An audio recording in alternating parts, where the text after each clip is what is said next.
Hi, and welcome to the fifth in our series on the Ukraine war that started on the 24th of February 2022 for our question and answer session. The rules for those of you who are unfamiliar: this is not an academic presentation. None of us today are academics or people who have a specific trained expertise in the various disciplines that we will be discussing today. We will try to give this from a neutral perspective. That way, we can see all the sides and come to a reasonable conclusion based on the materials in front of us. Again, this is a difficult topic, so let's be respectful. That said, we love interactivity, questions, comments, clarifications. Please put those in the chat, or if when we get to the question and answer section, raise your hand, and we'll be more than happy to take your questions as a panel. This is going to be a short presentation followed by a discussion. So we'll sort of discuss a little bit about what put Ukraine in this situation and some of the recent news, and then we'll take some of the questions. And of course, this is a recording that you can watch later. Okay, I guess I really wanted to emphasize that. And you can find those recordings at our YouTube page, which you can see below. And if you think that what we do is valuable, please give some donations. We have to pay for Meetup, for Zoom, for YouTube. All those things cost money. And while we love giving free content, we really appreciate the donations that help us to continue to afford to do what we do. And I'd like to quickly introduce my panelists. There is Zach, of course, the head of this group. Zach is a former resident of Tashkent within the larger Soviet Empire. So the Soviet Union, when that collapsed, he came to the United States, and he brings his sort of lived expertise as somebody who came from that world. We also have Greg Rizhak. Again, he was born in Moscow and grew up there. He came to the United States before the fall of the Soviet Union and brings sort of his understanding of Russian politics and the way that things operate in a Moscow-centered world. And we have Aaron de los Reyes, who is a 12-year veteran of the U.S. Armed Forces in various capacities, and who understands military tactics and logistics in a way that very few have been privileged to see, as well as a key understanding of the European Union and European defense initiatives, which Aaron and I have discussed together in our European Union series, which you can also watch on our YouTube channel. And I am Richard Sassoon, probably the least accredited of everybody here, and I will be your moderator for this evening, hopefully adding a few pieces of interesting historical factums. Okay, so coming out of the Cold War is when we establish a new relationship between the various Soviet constituent states and the new independent republics that they become. And in particular, we have this question of Ukraine's prominence in the Soviet arsenal, Those 5 cities that are identified on the map within Ukraine in the early 90s were the site of Soviet nuclear missile silos.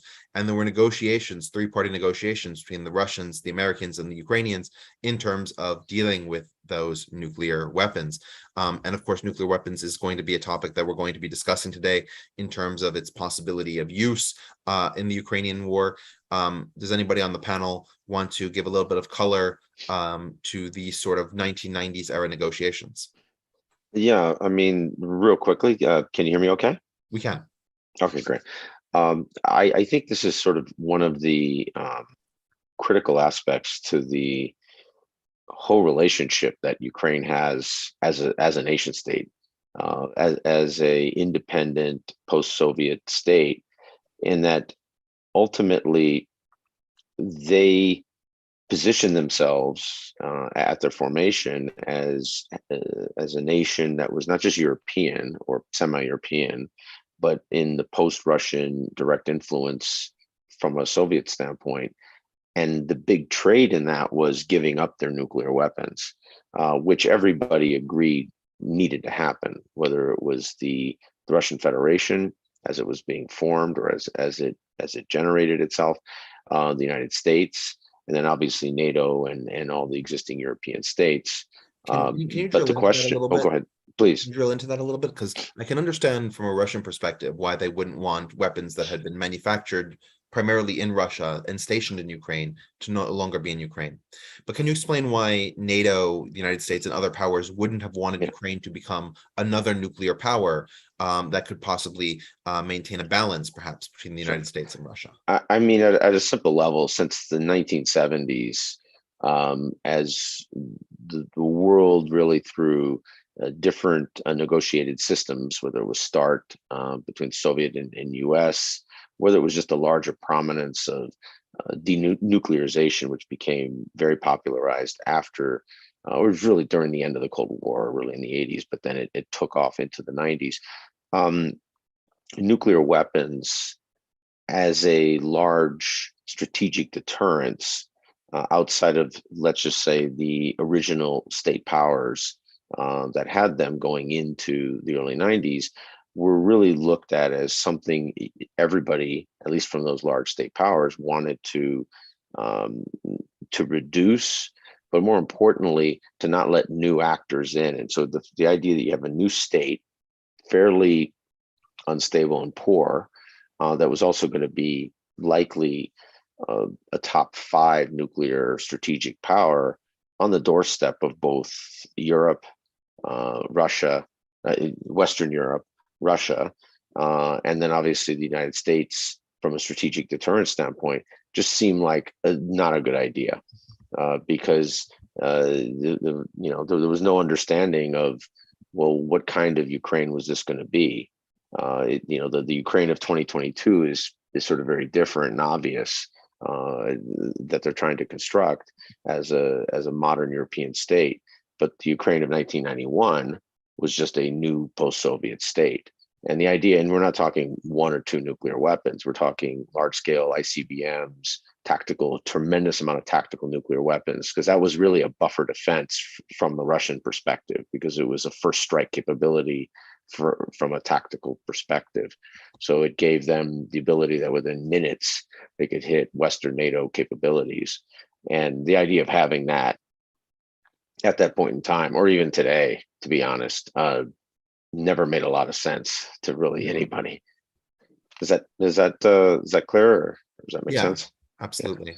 Aaron, can I ask you a follow-up question? This is sure. So the follow-up question is, and I know we're going to get to that, but the fact that, what happened, everybody probably knows that he annexed the territories. Now, does it justify for him to use the strategic or tactical nuclear weapon based on the fact that he had extended the borders and therefore attacking those borders? Yeah. So we can talk about the details of this, but at a broad level, I mean, this is larger. This is really 17th, 18th, early 19th century imperial strategy, which is that you go into contested areas under whatever de jure, de facto status that you could generate. You claim that area, and then it gives you the rubric, like the structure, to basically launch either what you would call defensive or offensive optional war. And maybe that's what worked in the 1600s, because information wasn't really that clear, and we're pretty illiterate as a species, much less, to be honest, we couldn't really do anything about it. But in the modern world, this just really doesn't work as a strategy.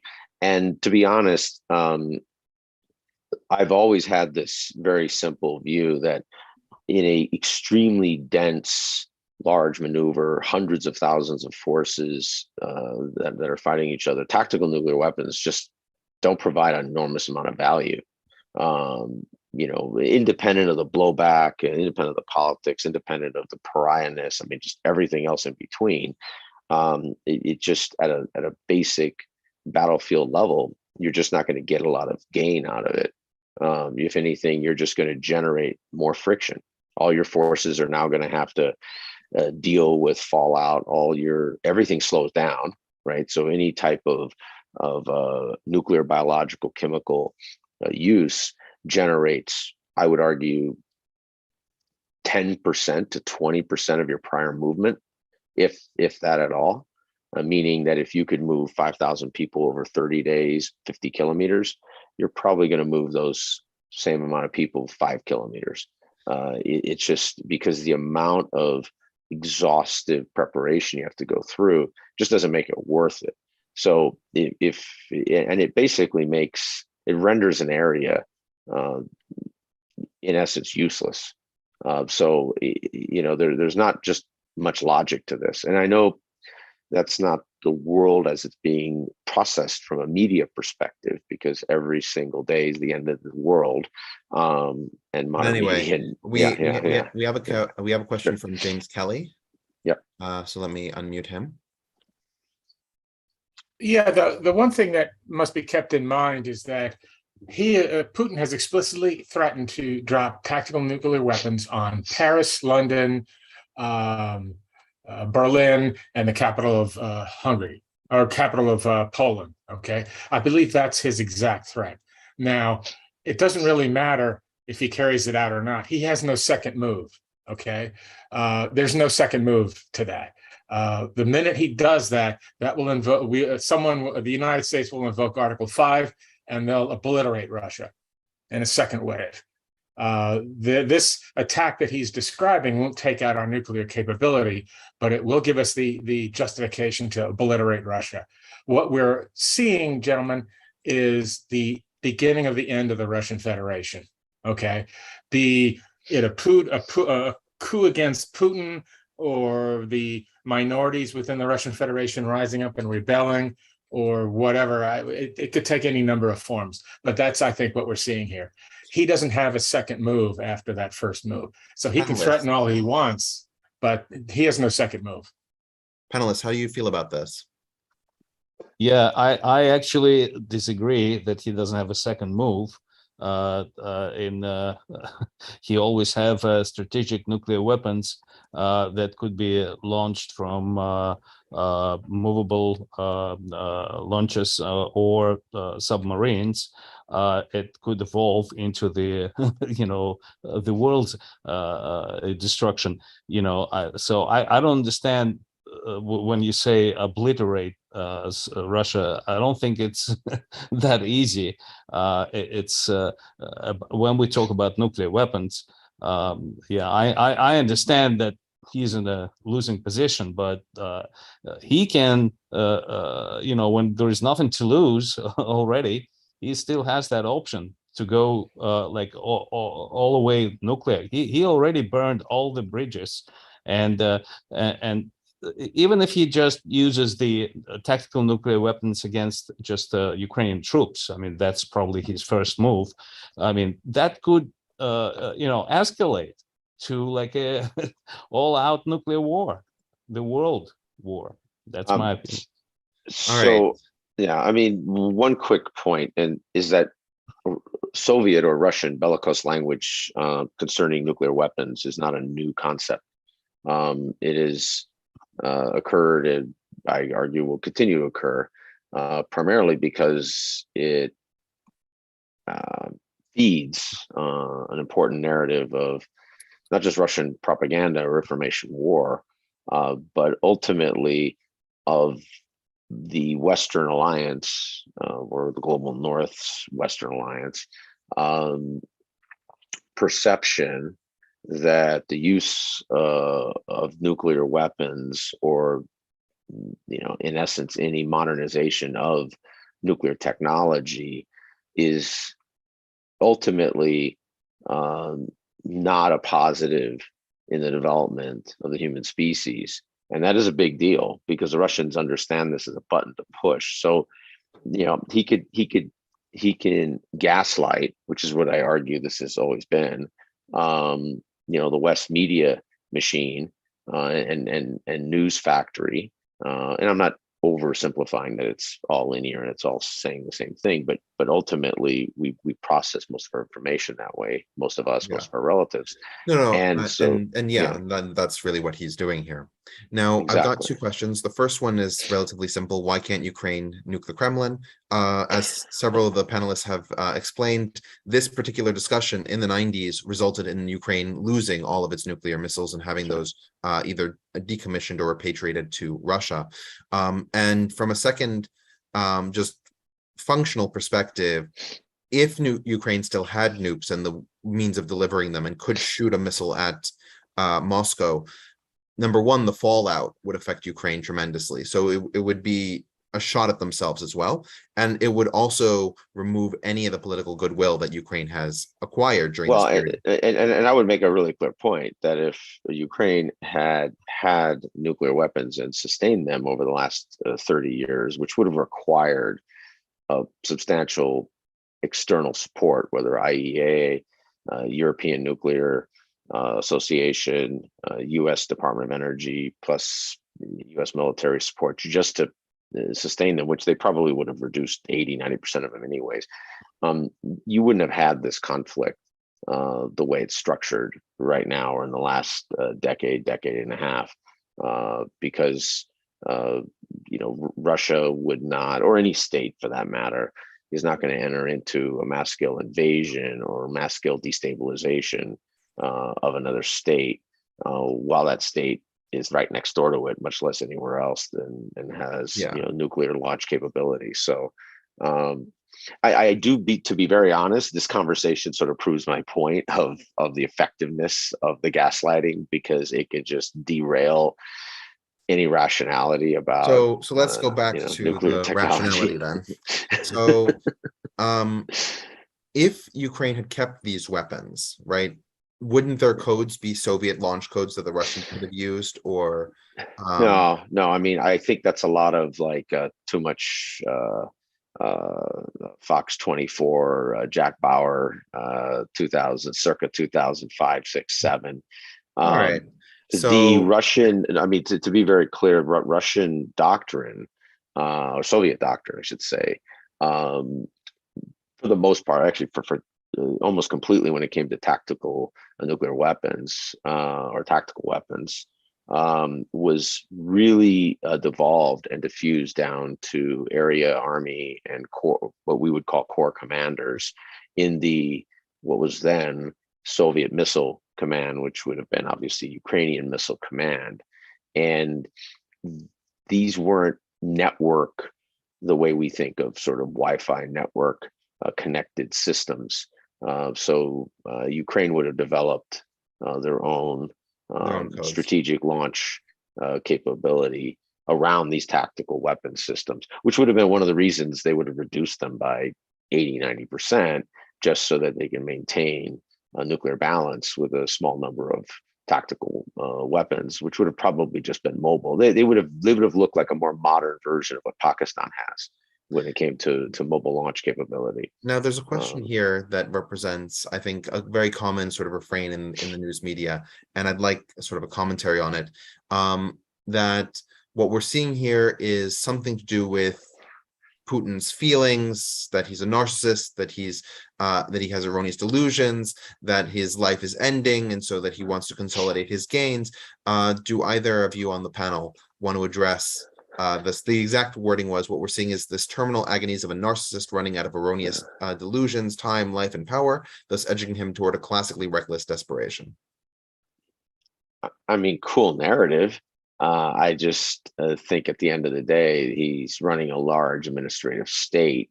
And however much this war is not successful, he still has the majority, if not all, the levers of government, and his infrastructure of power has them.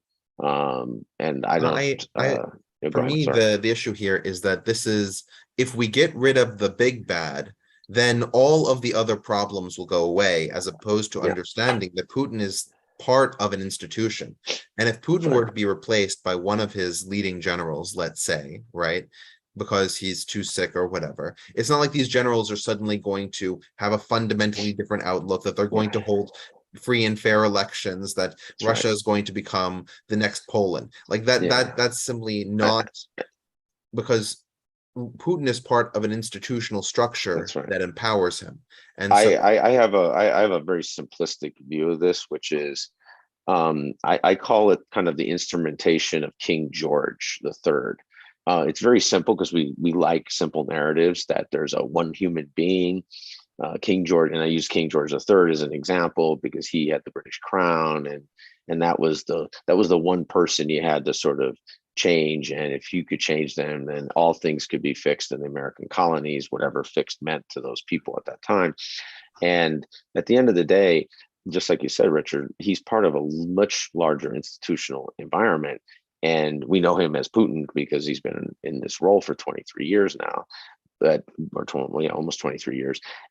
But the issue is this, is that it negates us actually doing the work to understand the Russian elites and the Russian form of administrative state, when we can just sort of say the word Putin. If you do a Google search on Putin in the last 12 months, it's going to come up like 700 million times, and it's almost like Putin is Genghis Khan, and Genghis Khan didn't push every button in the Mongol Empire either, right? I mean, you had He gave a lot of authority to his sons and his generals. Exactly. But may I introduce like another comparison, because the one made by Khodorkovsky, that it's a comparison after the death of Stalin, kind of similar, and it's in a Russian kind of way.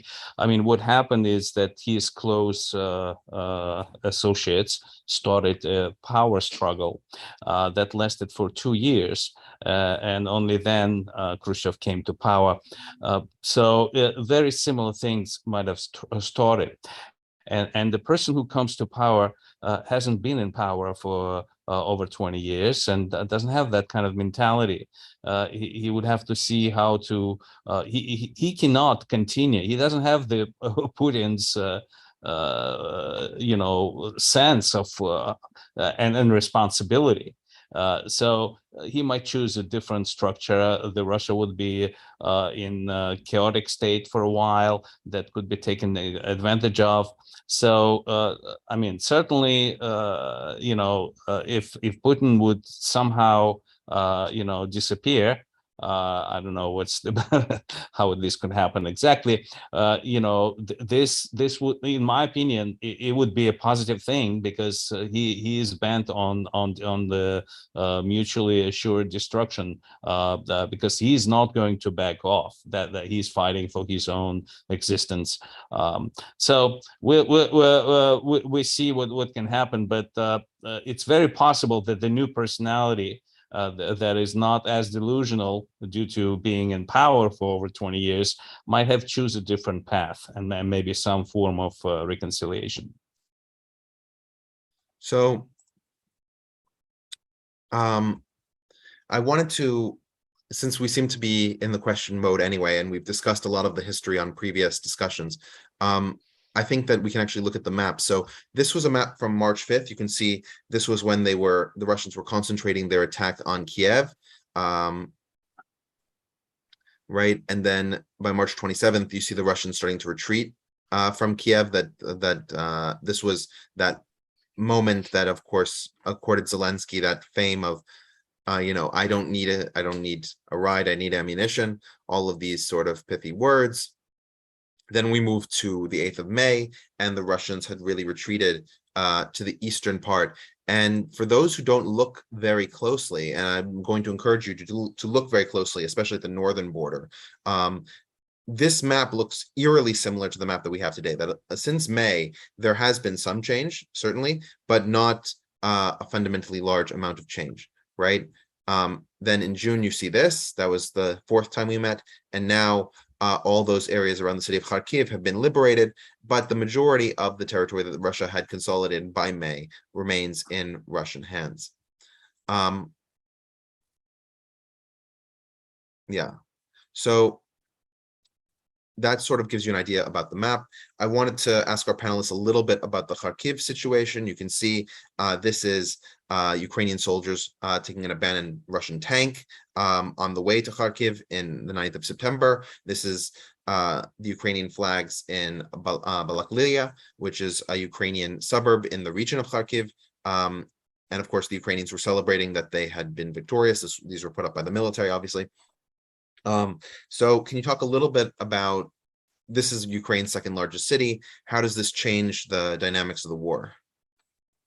Yeah, I mean, I did at some point, I don't know how detailed you want to get on this, as I have some of the content that you have, but I could do a quick summary, which is I think it's pretty clear that when the Ukrainians withstood, and I really do think withstanding is what it was, in essence, the most intensive artillery barrage on a consistent basis since at least the Vietnam War, when it came to the U.S.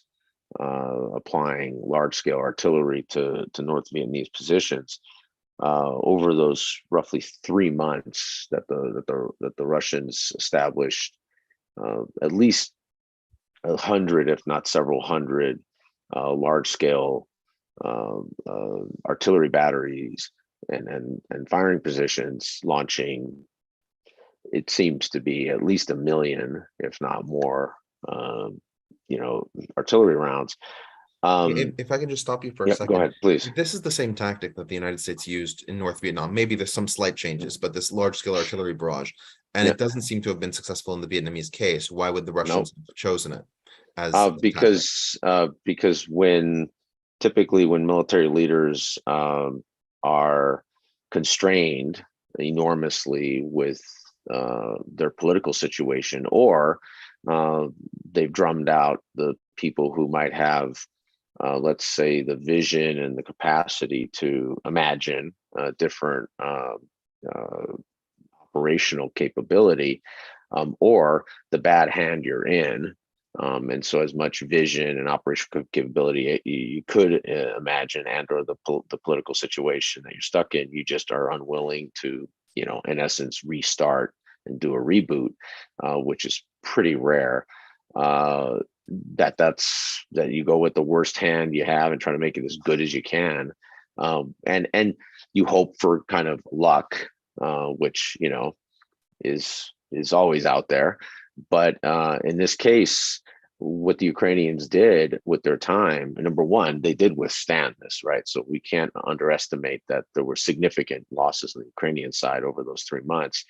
But the second thing they did, which I think is becoming pretty clear, is that given the aid that they received primarily from the US, but also from the UK and some from primarily Nordic and Baltic, Polish, and some Central European Visegrad states, that they basically retooled at least 5 to 10 and maybe 10 to 20. We'll know this in probably another few months.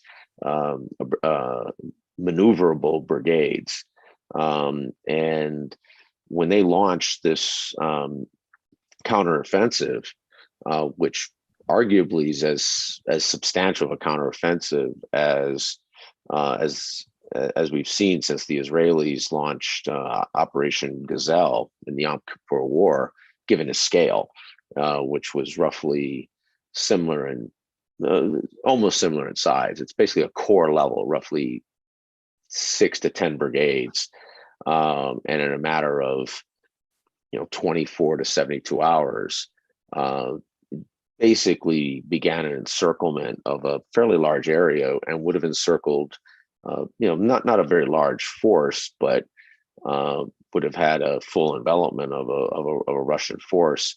That's a big deal, right? That's not something we've seen the Ukrainians do. That's something very few countries on earth can actually pull off, much less retool in a short period of time while under the largest artillery bombardment, at least probably in the last 50, 75 years, since either Korean War or Vietnam War.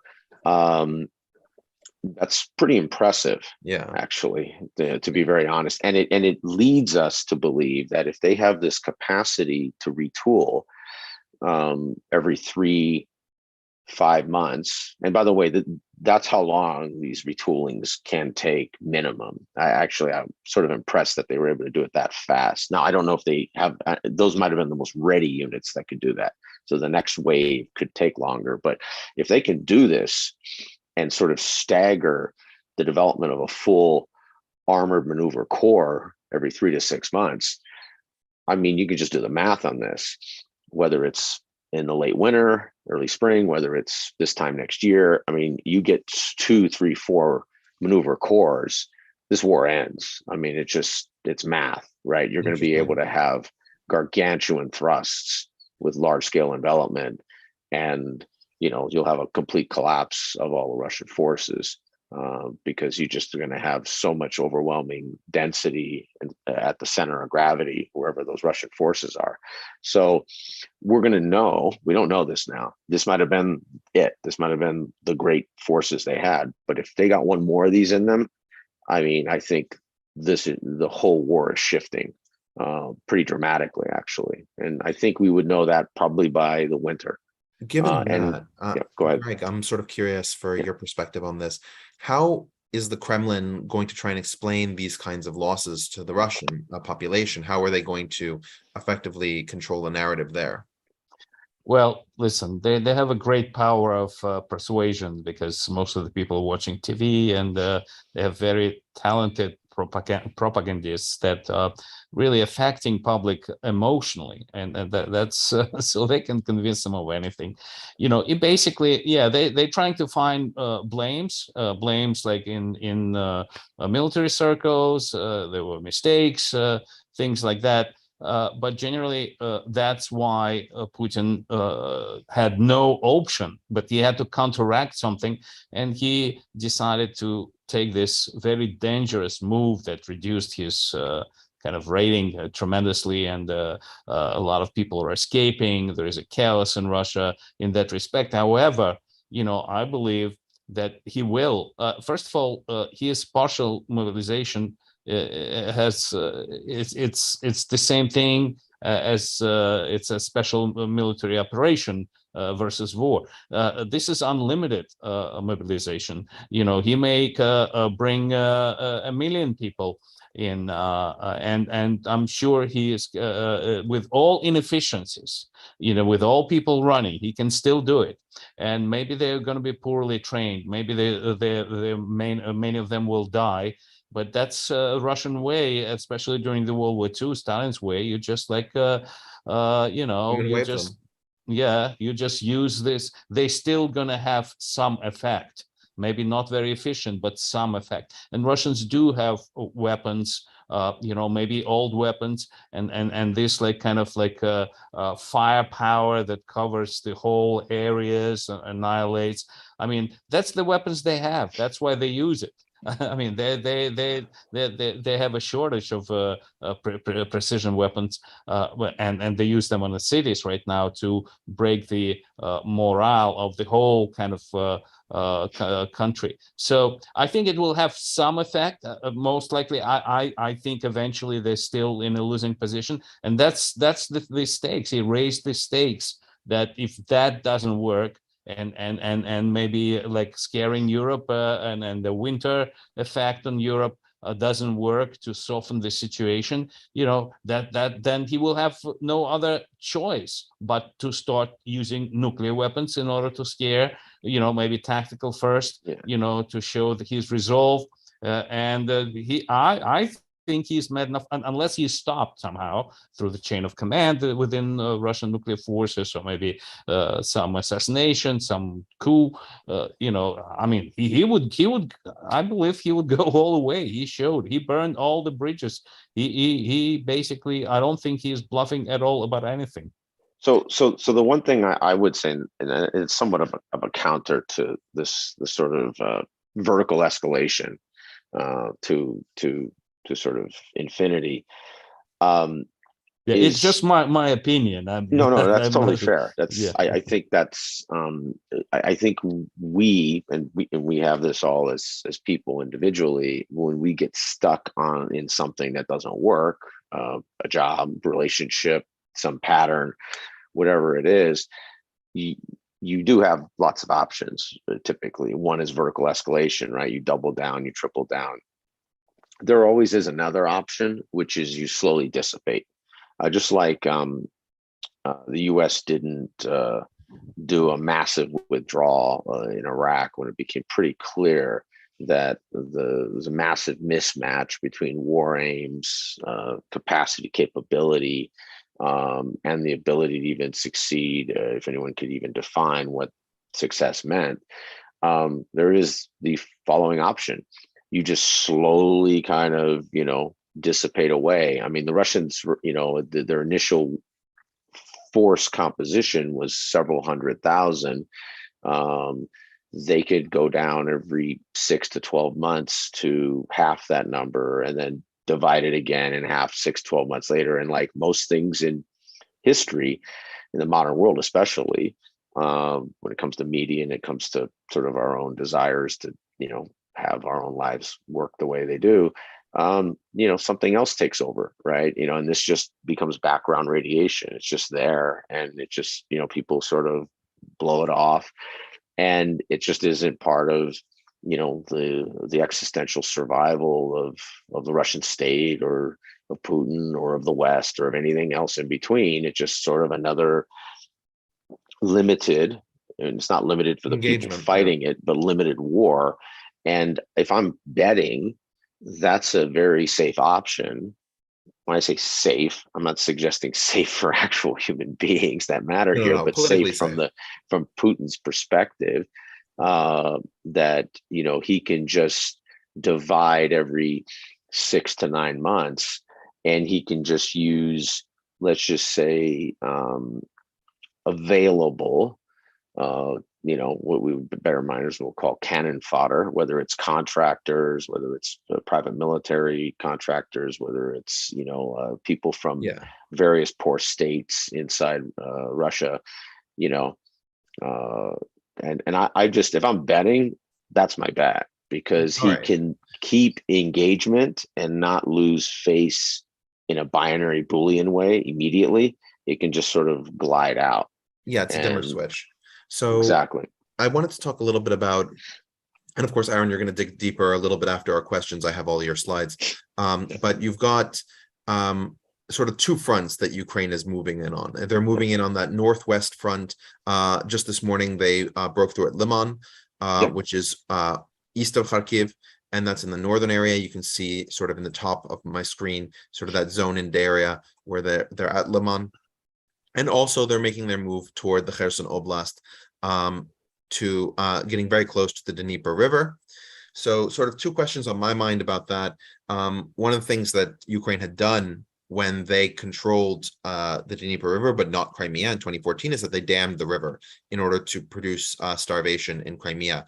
Is that a possibility this time around? That's question number one. And number two, there are limited partisans operating in the Kherson Oblast. What kind of success can they have? Is it just something that we should ignore and focus on the main Ukrainian army? Yeah, I mean, to be honest, I've always viewed what they're doing in the south as completely separated from what they're doing in the north. What they're doing in the south is much more attritional, and is going to be a slugfest. It's really kind of a new Donbas, basically. And I think the Russians, given the strategic nature of Crimea, or as much as they've, as it seems logical that it should be what the Russians are actually fighting for, because I think they could do if they could intensify everything around Crimea, they could make that long term almost impossible for the Ukrainians to fight through and maintain all the Allied support over the years it would take, because at a certain point it just turns into de jure de facto control, and it becomes a limited war aim at that point. But the Russians seem to want this complete area, this whole region, this 1,000 kilometers. So I think the majority of the opportunity for the Ukrainians is to try to fix Russian forces in the south, right? Make it costly and increase the resources the Russians have to generate to protect what is more strategic, while the Ukrainians load up thrusts in the north every and reload every 3 to 6 months, and then basically either force some type of settlement phase or drive everything down into the south, and you have basically 3-4 cores in the next year to 18 months surrounding this whole larger greater Crimea area. And then that's becomes kind of a new war at that point, which, who knows, right? That's almost like this starts from scratch, but the power sort of inverts at that point. That's a lot to do. Let's see if the Ukrainians can do more than they've already done, because they've done quite a bit. And so to me, that's how I look at these sort of two fronts. I don't integrate them together because I don't think strategically that makes sense, actually. Interesting. Because, all right, we've got a few questions. These are mine, but James has dutifully been raising his hand for a while, so I'm going to unmute him. I think an important thing to keep in mind is that we should not assume the Russians know what they're doing. We should also not assume that their nuclear forces know more about what they're doing than their conventional forces, or any less corrupt. Okay, everything you say about the Russians has been true in the past, but we're facing a new reality. Russia is demographically collapsing.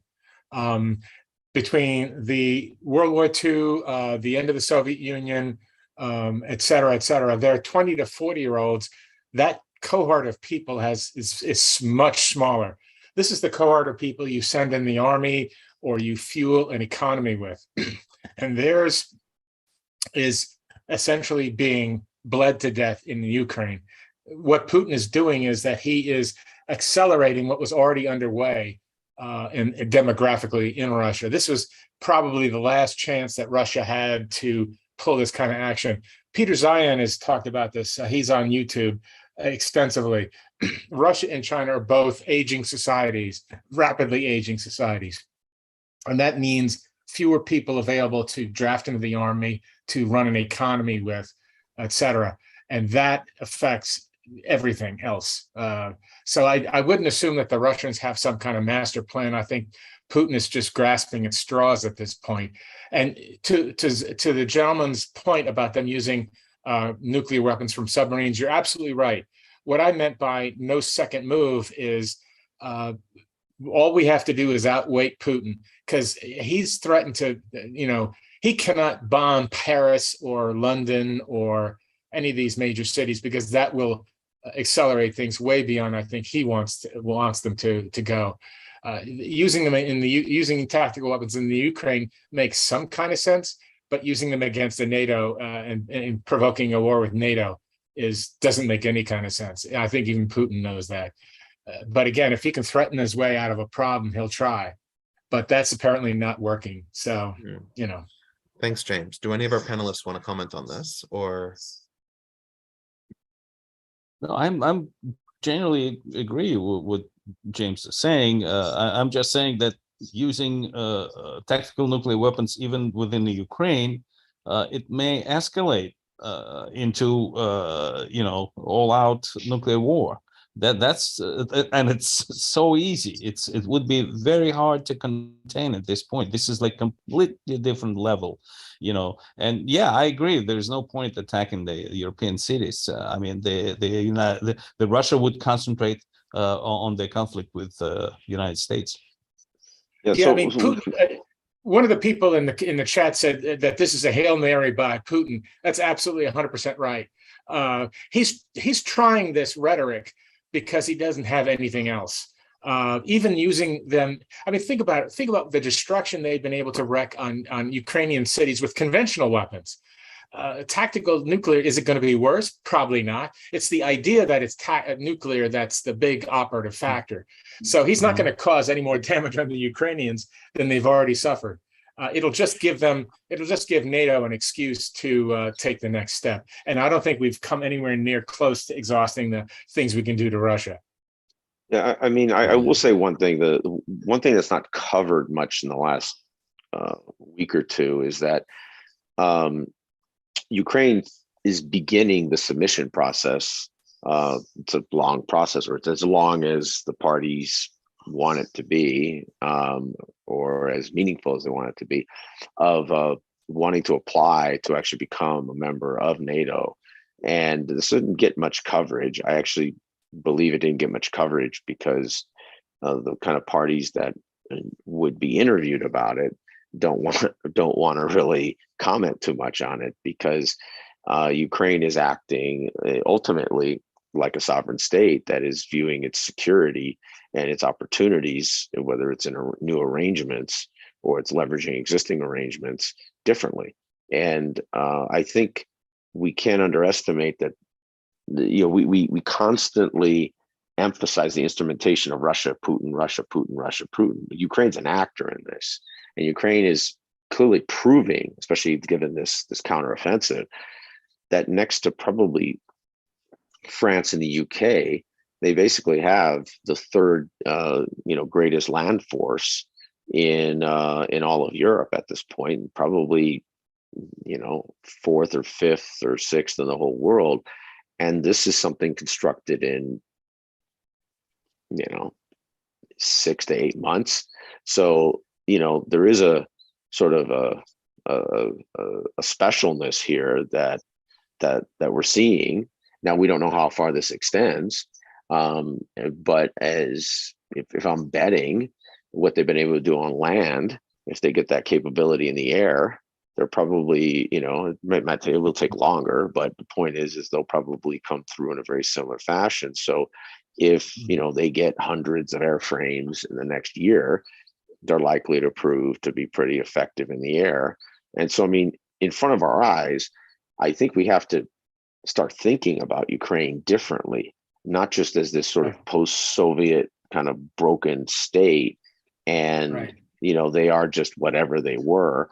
It's like, no, we're watching a newly constructed Eastern European superpower getting, at least from a regional perspective, not globally, but from a regional perspective, getting constructed. It's economically obviously not like that, but when it comes to its military and security power, it's becoming like that.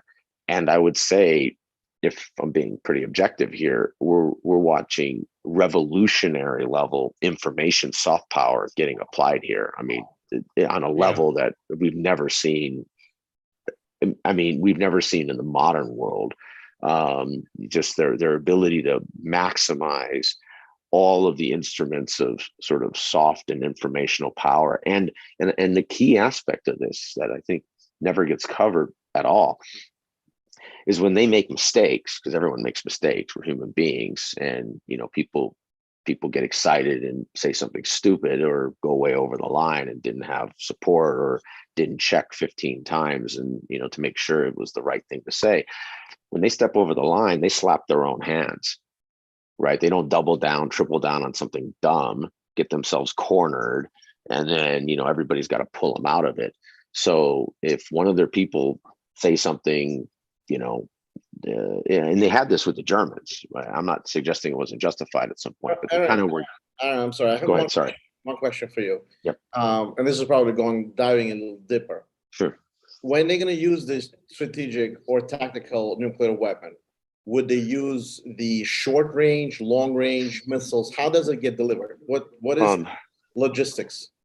Yeah, if we make this leap, well, so number one, what we have to recognize is there's a global surveillance network that the superpowers set up, the Soviets and the US, and now the Russians and the US. Even though the Russians don't have as many satellites as the US, they still have over 100 satellites. And one thing that's not discussed at all is the complete collapse of Russian strategic intelligence, because the development of all these large maneuver forces is something you can see in satellites, and the ability to have 10 or 20 satellites, basically rotating over Ukraine, much less the rest of the signals intelligence. This isn't rocket science. It is rocket science, but it's rocket science the Russians, the Soviets already developed. And the fact that they clearly have this capacity and they can't process it, right? They have too much administrative or operational friction that they can actually get this to real leaders, says something very fundamental about how the Russians are integrating all their land forces in battle. But so so to get to Zach's question, and once again, this isn't video games and Jack Ryan type TV stuff, or or Jack Bauer. It's always funny. It's a Jack out there, but that saves the world. But at the end of the day, you are not beginning the triggering processes of preparation for launches without sending substantial signatures. And these signatures are captured pretty efficiently. And whether it's in the US, whether it's part of NATO. And so the Russians aren't going to sneak, a 50 warhead attack. It just doesn't work like that. Can the Russians launch an individual tactical mobile launched missile? Sure, absolutely. And if they did that, it would, if you were thinking strategically how to do it most effectively, you would probably do it, as close to Ukraine as possible so that you could reduce the amount of countermeasures. So, probably within a few hundred miles. And, but at this point, the only thing you could target that might have a shock value, there's only two things you could target. You could target Lviv and all of the surrounding sort of military command and control, and you could target Kyiv, which has millions of people. That's it. I mean, like if your goal is some type of effect, you're not launching it against 8 mobile brigades that can move 24 to 72 hours, dozens of kilometers. It's just, that doesn't make any sense. So let's talk about things that actually could make some sense. Yeah. A lot has come about in the last couple of weeks about the NordVPN attack. The Nord Stream pipeline attack. NordVPNs are great. They are not sponsoring this presentation. Not yet, but we should get them to. Exactly. But the Nord Stream pipeline was attacked. And first, on the one side, like, what is the origin and reason for that? But on the second side, how will Europe deal with what will ostensibly be a cold winter? Yeah, I mean, may go ahead, Greg, please. Say something, because I've heard a lot of, obviously Russians accuse the West and West accuse the Russians. I mean, I personally think that there is more possibility that the Russians did it, especially by maybe using some kind of moving bomb inside the pipe all the way to the place. I think that's another bridge broken. That it's a statement that no more gas, period, because both Nord Stream 1 and 2 were damaged, and also showing the capability that Russians may disrupt even the underwater pipes from Norway to Poland, and create even more problems on that respect. So it's a pressure point that I believe Russians are applying to Europe that is already pretty stressed, and the lack of gas, from my understanding, it's not about freezing the population, it's about disrupting the economy, because a lot of industrial capacity would be diminished with a lack of gas. The Europe is somewhat prepared. They say they have their storage, 90%, some countries more than the others, but they're not really fully prepared. And definitely there will be a serious damage to the European economy of the winter. That's Putin is counting for, and he just maybe making a point that he could do even more damage by disrupting the pipeline from Norway. So that's how I see it. I 100% agree with Greg's assessment on this, and I would just add to it. I think we've had hydrocarbon prices come down 15 to 35%. This is a way to sort of juice them back up, or get a little bump for a period of time. I don't discount one other option, which doesn't fit, things have to happen that are bad by bad actors. things can happen. Things can go wrong out of just raw incompetence. I mean, you could have just a set of sort of cascading incompetent management level actions that, given how most people don't understand how these pipelines actually work, but these pipelines aren't a single pipeline, right? They're clusters of pipelines, and they wind up having all of these segments that basically share. It's really, think of it as like a great big pressure system. Like if you live in an apartment building and you get your heat from large gas boilers, and you have all the pressure being managed as it goes through the building. It's similar to that, and you can have some, we'll just call it cascading mismanagement that occurred. I'm not giving that 50 or 80% likelihood, but I would still hold 20 or 30% that if that came out in 3 or 6 or 9 months, I'm not gonna be shocked. I'm gonna be like, okay, that's that doesn't surprise me. It's likely, as Greg was saying, that it is probably in these pipelines, the way these segments are managed, they use a lot of robotic systems that navigate through the pipeline, especially when the pipelines are taken offline.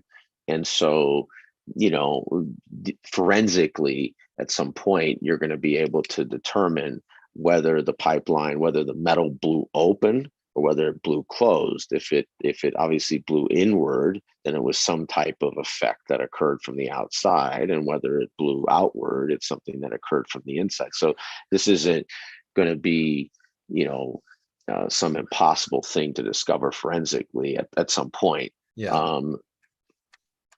So, all yeah. right. Oh, the larger quick point here on I think Europe right now. I work primarily with industrial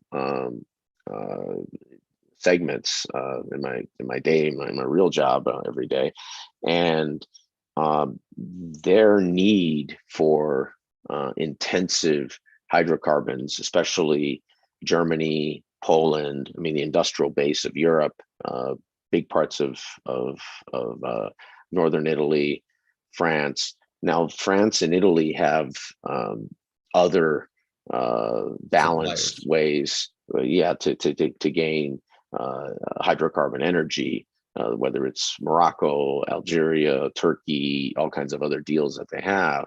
But that network isn't integrated into the rest of Western Europe, into Netherlands, into Germany. Now, Netherlands kind of has a hack through Norway and through Denmark, Sweden, that's a shared sort of hydrocarbon facility. I don't discount that the Norwegians are going to come to the rescue, because Norway's been on a pretty substantial shift from internally consuming hydrocarbons, but still extracting them.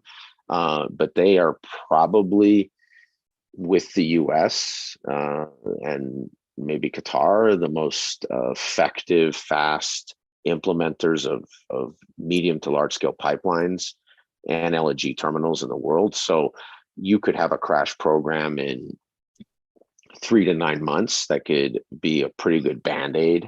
I'm not going to say it's going to be everything that Germany needs, but it could be substantial. And I think if I'm betting, that we're going to see these Band-Aids, which will be basically combinations of floating LNG terminals and new rerouted pipelines, and some networking from Southern Europe into Central Europe, not Germany, but into Central Europe. Because to me, the pressure points actually aren't Germany. It's states like Hungary or Bulgaria or Romania or Slovakia that are 100% in some cases dependent on Russian hydrocarbons, and were never networked into the rest of Southern. And to me, that they can be integrated into Southern Europe faster. Yeah, because of distance. And I'm not saying this is something you do in a week or a month, but it's something that can occur over 6 to 12 months. I do think, and this is something for a different day, the same way as Europe approached COVID in kind of slow motion, the EU seems to be approaching this energy crisis in slow motion when there's enormous commandeerable resources across Europe that could be leveraged. I mean, if they really wanted to. I'm not saying it'd be fun and easy, but they could absolutely be moving tens, if not hundreds of thousands of overland hydrocarbons, vehicles, hydrocarbons.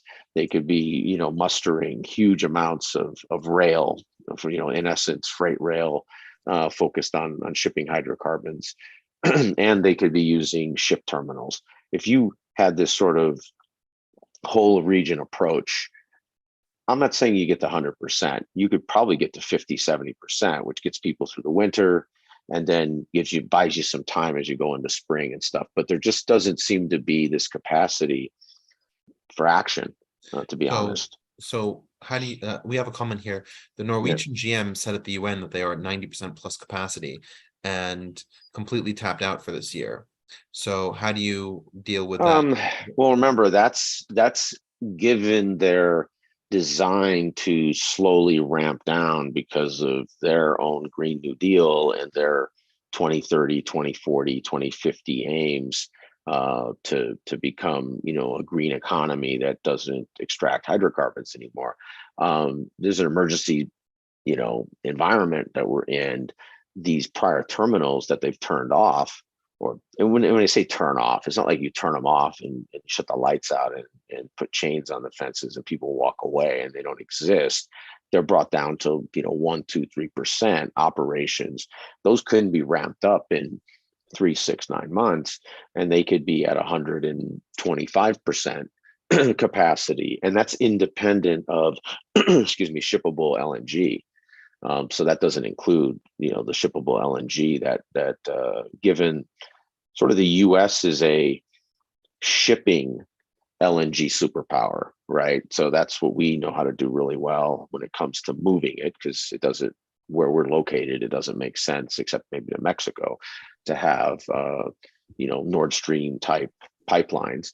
So we ship LNG in the US, and so does Canada. That shipping, a chunk of that shipping capacity could be brought to Norway, 5%, 10%, and away you go, mixed with existing European shipping capacity. This will involve scarcity and constraints, right? This is decision making. This is adults, right? This is saying we don't do this and we do this. So in all things being equal, it's not like you get everything and you add this. You stop getting certain things that are less priorities given this, and then you go through the winter to get this done. I don't think they get to 100%. I think most of these places can get to 70 if they really wanted to. I mean, if there was the political will to do these things. So speaking of political will, let's talk about European security. And this is a great sort of overlap between Aaron, your EU series and this. Right, we've seen that the Balts, especially in Latvia, they recently had their election, which heavily focused on Russian security issues. Poland is probably more invested in Ukrainian security than France is at this point. Or Germany. Yeah, so can you talk about, in our group, we've talked about the Western European Union, we've talked about various European defense initiatives outside of NATO. Can you sort of comment on how those things are developing, whether or not there's any real future for European outside of NATO military cooperation, how the Balts and Poland are responding to the situation? I think there's a new semi-alliance. It's an alliance amongst themselves, but a semi-alliance being constructed as we speak. It's like an L, like a side, I guess it would be concatenated L, like in the joke L7, for those of you who remember squares back in the day.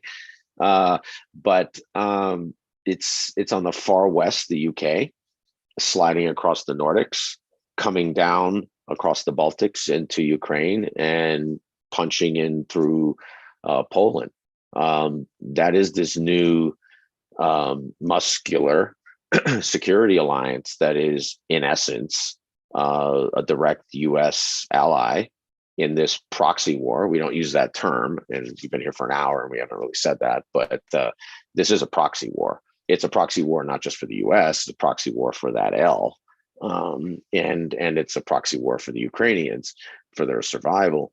So that is the new security bedrock and rubric for Europe, especially as the underbelly of Western Europe, whether it's the Germans, the French, and the Italians, you know, and I would say Spain, sort of. Those are the four real large states in Europe that really are Doing not nothing. neutral, but they're collectively doing less than Poland does combined. And Netherlands are interesting. The Netherlands are sort of gliding into that L. I think the Dutch, something big's happening there in their security politics, which and what we can't realize, we can't forget that we focused for a long time on Russian oligarchs and kind of fancy people running around London and buying up property, and that was always true. But when it came to large scale washing of probably well over $1 trillion over several decades through the financial system, the Netherlands was front and center when it came to setting up, you know, tens, hundreds of thousands of entities and cross banking within the EU and outside the EU that in some ways was more intensive than it was in the English financial system or the or in the UK. Primarily because the UK had a lot of splash with it, right? You had it was almost like weird oligarch rock stars buying Chelsea and all those type of things. But in terms of daily operations, it was really the Dutch or Netherlands, and they have shifted policy in a substantial way. So most people, I think, don't realize that about a quarter of all those Russian escrowed assets financially are in the Netherlands, and so they're shifting into that imaginary L I'm talking about. So I think that's this new security rubric that is going to be this anchor in NATO in its security, but it also represents this huge friction with those four large states: Spain, Italy, France, and Germany. And I think that's going to be sort of the question mark in the next year or two. But they're going to go alone, whether they get the support of the French, the Germans, or the Italians, or the Spanish, regardless of politics. Can you talk a little bit about why it is that the French, especially given their historical rhetoric on this issue, are so opposed in terms of actually spending money on building a security frontier, especially in the Ukraine conflict? I mean, I would make a funny one-word answer, but it has a little bit of truth to it. The first one is Napoleon, and there has been a constant the last few hundred years plus when it comes to French and Imperial Russian, and then even Soviet, even though the French weren't non-aligned. You could argue they were sort of non-aligned in NATO at various stages. And they really always see themselves, and I don't debate this as a good or bad, I just look at it from an outsider perspective. They see themselves as a global security actor, independent of needing 5, 10, 20 alliances to sort of dictate action. And when it comes to European, the broader sense of what Western Eurasia is, they see themselves as a, I'm not going to say peer, I don't know if that's fair, but as a peer, at least diplomatically, when it comes to the Russians and the post-Soviet Russians. And they want to keep that flexibility, independent. They don't want to be constrained. And the Germans are the exact opposite. The Germans want to be inside, 12 layers of all these arrangements, and then they want to do their own actions independent of that and just kind of lock the whole system up while they kind of do their thing. And nobody can stop that because the Germans can just say, here's a big order for 70 billion. Do you want your slice, right? And everyone just kind of nods and says, okay, here's your exception that you get to do. So so that's where they can kind of do this weird hem and haw. And I think the Italians and the Spanish are sort of junior versions of that, really, in some ways. And but the French have this, it's fundamental to them. It's not going to change. And in some weird way, I just don't think it should change, because it's part of the French notion of, of the Republican system, going up through their 5 republics. If you look at their 5 republics, if you view it through their republics, and how, there's one constant in that. It's either a conflict or a relationship or both with Russia or Soviet Union, whatever. And I don't think that's going to change when they have a 6th republic or a 7th or 8th, whatever it's going to be in the next 100 years. So I think it presents a lot of problems right now, though, for that L, right? Because especially with Merkel not being around on the stage anymore, and clearly, I think the German government is more of a kind of conglomerate of leaders. The French and Macron, but especially the French, see themselves as sort of the new continental Europe, Western European leaders, or they want to be. And they think they can cut deals, and they think there's a deal here to get cut, which I don't think there really is at this point, because both sides want a different thing on the battlefield. And until that gets resolved, I just don't think there's a lot of deals out there. But I think I will say this: when there is a deal, whether the French have to sneak their way into the picture or the other one's taking the picture, that will happen. The French will be somewhere around whatever settlement negotiation and claiming that they were always operating, and they probably were, behind the scenes, regardless of what the other actors were doing. But it does really shape a lot of these dynamics. It's one of the reasons that L is getting made, right? If you look at it, all of those parties in some way or another are acting counter to what the Germans or the French want to do. And that's not an accident, right? That's not a bug. That's a feature, basically, of all of those actors, whether it's the UK, whether it's, the Baltics, whether it's Poland. And we need to give Poland credit on this in a way that is massive, even though there can be a lot of, very fair questions about how their rule of law and how they're complying with the norms in Europe and so on.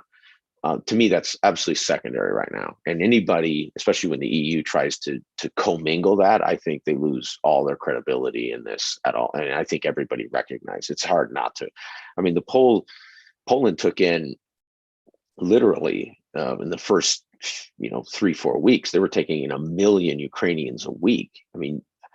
I don't know. It's hard to think of a movement of that scale in modern and near ancient history. It didn't sustain itself after, let's say 3 weeks, 4 weeks, but it's a hell of a lot of people, given the size of Poland, which is, about 12% of the size of the United States in population terms. Can you imagine in US, or pick any other country and just do the math, 12 million people a week coming in from someplace? It's almost unimaginable. And this is sort of one thing that I was always very frustrated about, and I'm kind of angry, to be blunt, is the EU never came with a check and said, hey, here's $12 billion to help you, resettle these people. Yeah. At least, even if it's temporary. And they tied it up in a whole bunch of, your judges don't get promotions the right way and all this other stuff. And, and they still haven't got their COVID money. Forget about the Ukrainian support money. Let's shift topic a little bit.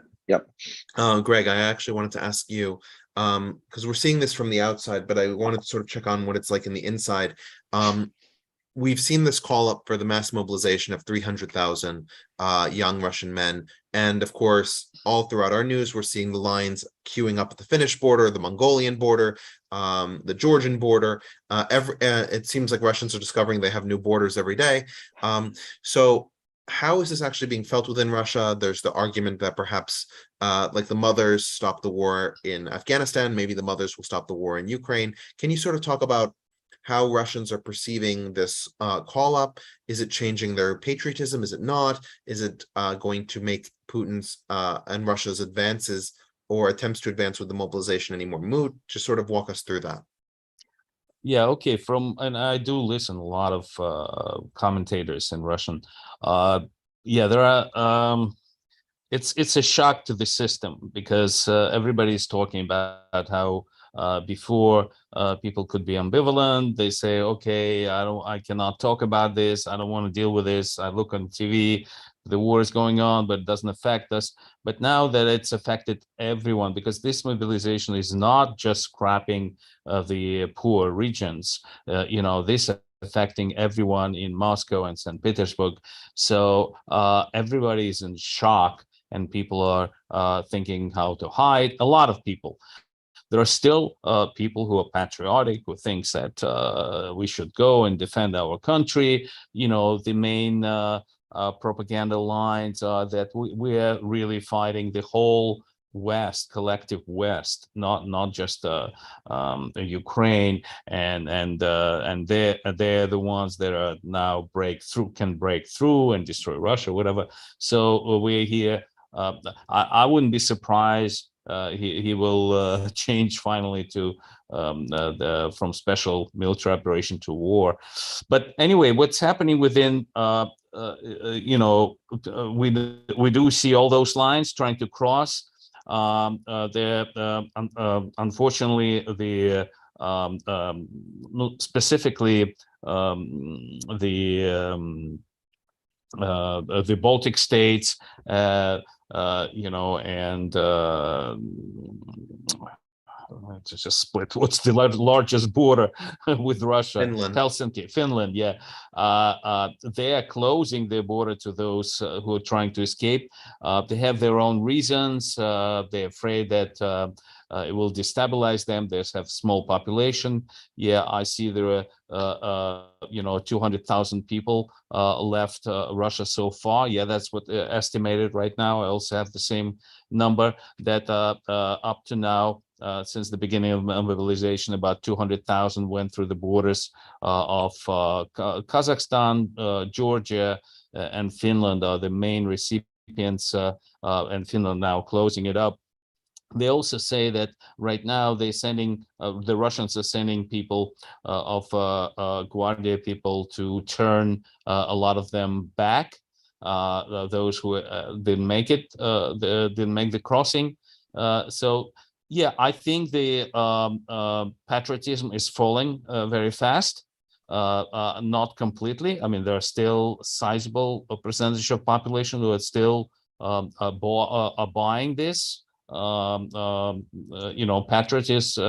Patriot call and fighting and trust Putin implicitly, but if the major sense was that there are maybe 70% of supporting the war, which is always questionable, I think it's way down right now. But the whole country in chaos. I mean, there are a lot of I don't know if you heard that, but there is a lot of things happening in terms of violence. There are fights in the places where they're being drafted. There is one of the chief of drafting unit was killed, assassinated. There are about 11 that's not too many, but it's still something, were burned. 11 drafting buildings were burned. So there are things, but from what I also hear, and you have to understand that Putin has over 1 million of what they call Russian guards in the country, and some people saying, yeah, why not put them in use, because they're trained. I mean, maybe not as a soldier, but they know how to use weapons. But he needs this huge apparatus to suppress the population. And a lot of people who went to protest, I mean, you probably have seen how futile those protests. They're saying that for each protester, there is like 5 or 10, Russian guards. So they're overwhelming the protesters. It's not like Maidan, where the protesters overwhelm the guards. In Moscow and St. Petersburg, especially, they bring Russian guards, and I'm talking about these special units. There are also KGB. There are also police. They are overwhelming the protesters, and it's very hard to organize. I mean, because there is no really. All the opposition is either left country or in jail, basically, so no, they're all mostly spontaneous, and they cannot get in large enough numbers. So the country is everybody is in shock. It's like really they're under a lot of pressure. It's very risky step, because a lot of people saying that these people given weapons, they eventually could turn it against Russians, against Putin. Eventually, they said that it did happen during the World War I. Once the war started, everybody were very patriotic, but 2 years down the road, it turned around, and a lot of soldiers turned their weapons against the Tsar regime. So, but these are all speculation. We don't know what's going to happen. It's very chaotic, goes through a lot of difficulties. But he will get his numbers, because nobody is counting. I mean, he said 300,000 he wants, but he can get he can get as much as he can. Yeah, I understand, because I hear in the chat that about the demographic collapse. Yeah, it's all true, but still, we're talking about. They basically said that the pool. Can I add something to it? The demographic collapse, just a small point. Just let me finish one thing. So you understand, the pool of the people, for draft in Russia right now, they estimated between 20 and 25 million people. I'm talking about the people between like 18 and 50. Okay, Yeah. go ahead. So The demographic collapse is a 100-year problem. It's not it's not like the country's going to explode tomorrow. Well, That's I right. just want to bring one point. But this never happened before. In Dagestan region particularly, the demonstrators are attacking the policemen, which is basically you can get up to 25 years in prison if you tend to either carry a weapon or attack somebody from the guard or police. They then do not care. There's so many videos right now online where I think Dagestan had enough of it. It's not one of the regions, it's one of the poorest regions in Russia, particularly based on the fact that they did not really receive a lot of the budget money as Chechens did, because we know that there was a Chechens war going on. So particularly, that's one of the scare. Another scare is deserters and the people that leave Russia, right? So we have on Georgian, particularly pass, which is close to the Caucasus, Vladikavkaz, or Ossetia. There's this pass called Lassi. We have about, they say, 200,000 people that's crossing. In Kazakhstan, where people are leaving to Kazakhstan, there's movie theaters in Kazakhstan right now filled with Russian. They call them obviously deserters, but they're not deserters. They're obviously trying to live. Also, on itself, Russian conscription was completely screwed up, where they calling people in their 50s who are past their draft age and they have diabetes or they have issues with health, particularly asthmas and stuff like that. So Putin, on his recent speech yesterday, Annexation, particularly addressed it. He said, we're going to have to fix it, but they don't know what he's dealing with. It's completely corrupt. And I was going to say that's actually a really great segue, because I was actually going to ask about annexation. So does annexation change any of the facts on the ground? Does it change any of the facts for the locals? Does it? I know Australia, for example, passed sanctions against some of the officials in Eastern Ukraine that have collaborated. So what does this annexation mean in terms of actual conflict change, or it has no real I implication? mean, I think we have to recognize, as much as everybody wants to believe, because it's easy to believe that Putin has like magic buttons he can just push and things happen. And you know this, Richard, you know, at a pretty extensive level, Russia's a fairly administratively legal state.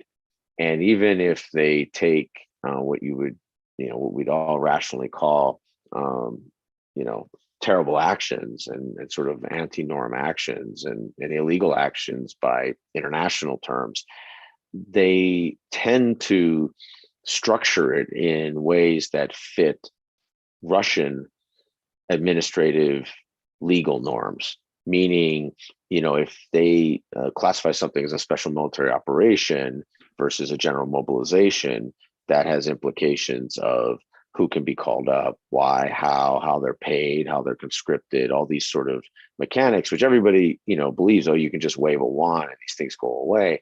Yeah, I mean, sort of, but at the end of the day, they, if you notice, they still go through this declarative process, which is their own legal administrative process. So I think they've, let's say, softly escalated out of their original special military operation, but they're less than general mobilization, right? They're in this like gray zone, as Greg was pointing out, and they can do this for a while. And we shouldn't discount that. If you start looking at what they were paying a year ago, a regular conscript or a regular contractor, and what that pay is now, it's substantially different. I mean, in terms of dollar terms, and we shouldn't just look at dollar terms, because the purchasing power parity between the US and Russia is, you know, let's say 3-4 to 1.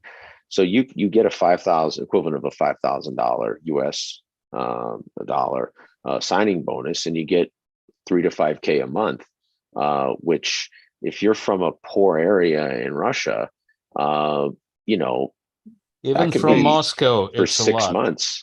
Yeah, but imagine if you're from Dagestan, that's, you know, the equivalent of a couple $100,000 of purchasing power in terms of Russian rubles. But that changes your family's lives. How long will it last? Because they're saying that what the authorities are doing is that they don't tell you that your son, let's say, is killed. It's MIA, and then they're not obligated to pay anything, any compensation whatsoever.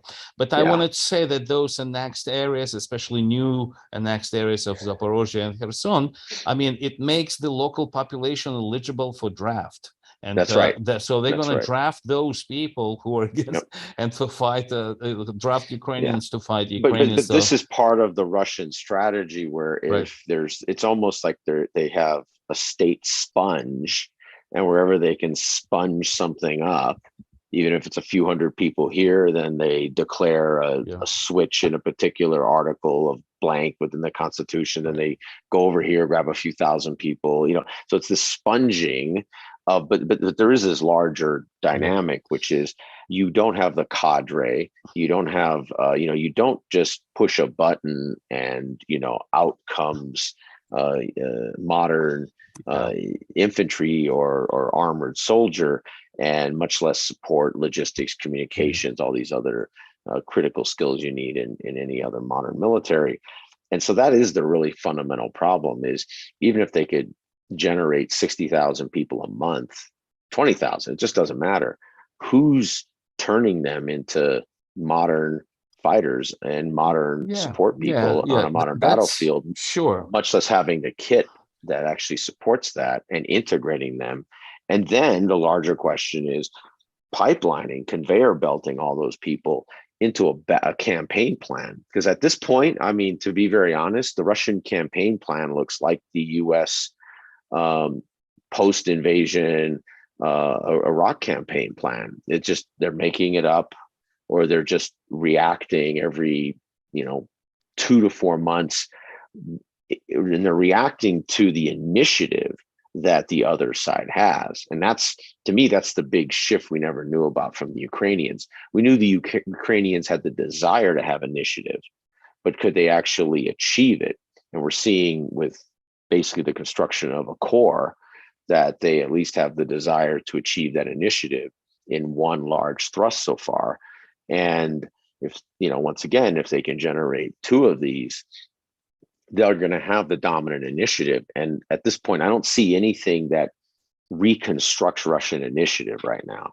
Because at the end of the day, initiative isn't a president saying, I want to do something, right? It's whether it's a president of a hospital or president of a country or a president of the company you work at. Aaron, if I may Sure. argue with this, like you're talking about the initiative, yeah, you're right. I mean, but the Russians may not be even interested. What I think this move, That's fair. in initiative, what they interested in the defense. And that's Fair. declaration of the states. Basically, Yeah. that's where Putin draws the line, and Yeah. that we're going to defend this. Yeah. We don't want any more. And if you are ready to come to the negotiating table, this is our statement. That stays in Russia. That's how we negotiate. And then Sure. we could stop this thing. But as you know, how much initiative, Ukrainians do have initiative, but how much they could still continue.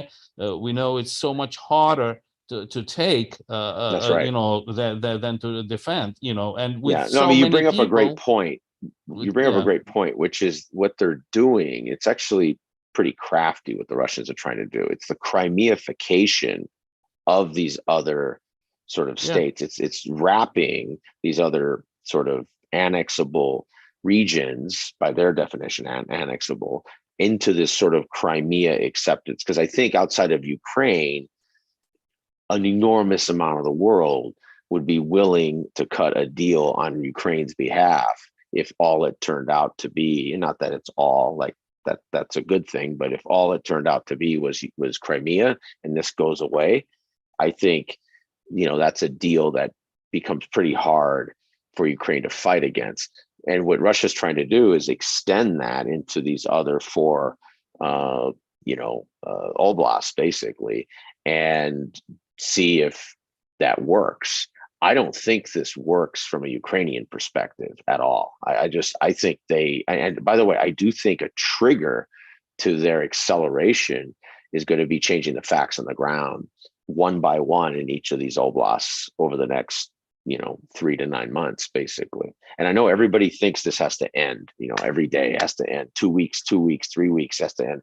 We're 8 months plus in, and the idea that this is has to end in a month or 2 or has to end in 4 months, I just think that's hope and wishful sort of bliss that something terrible can finish.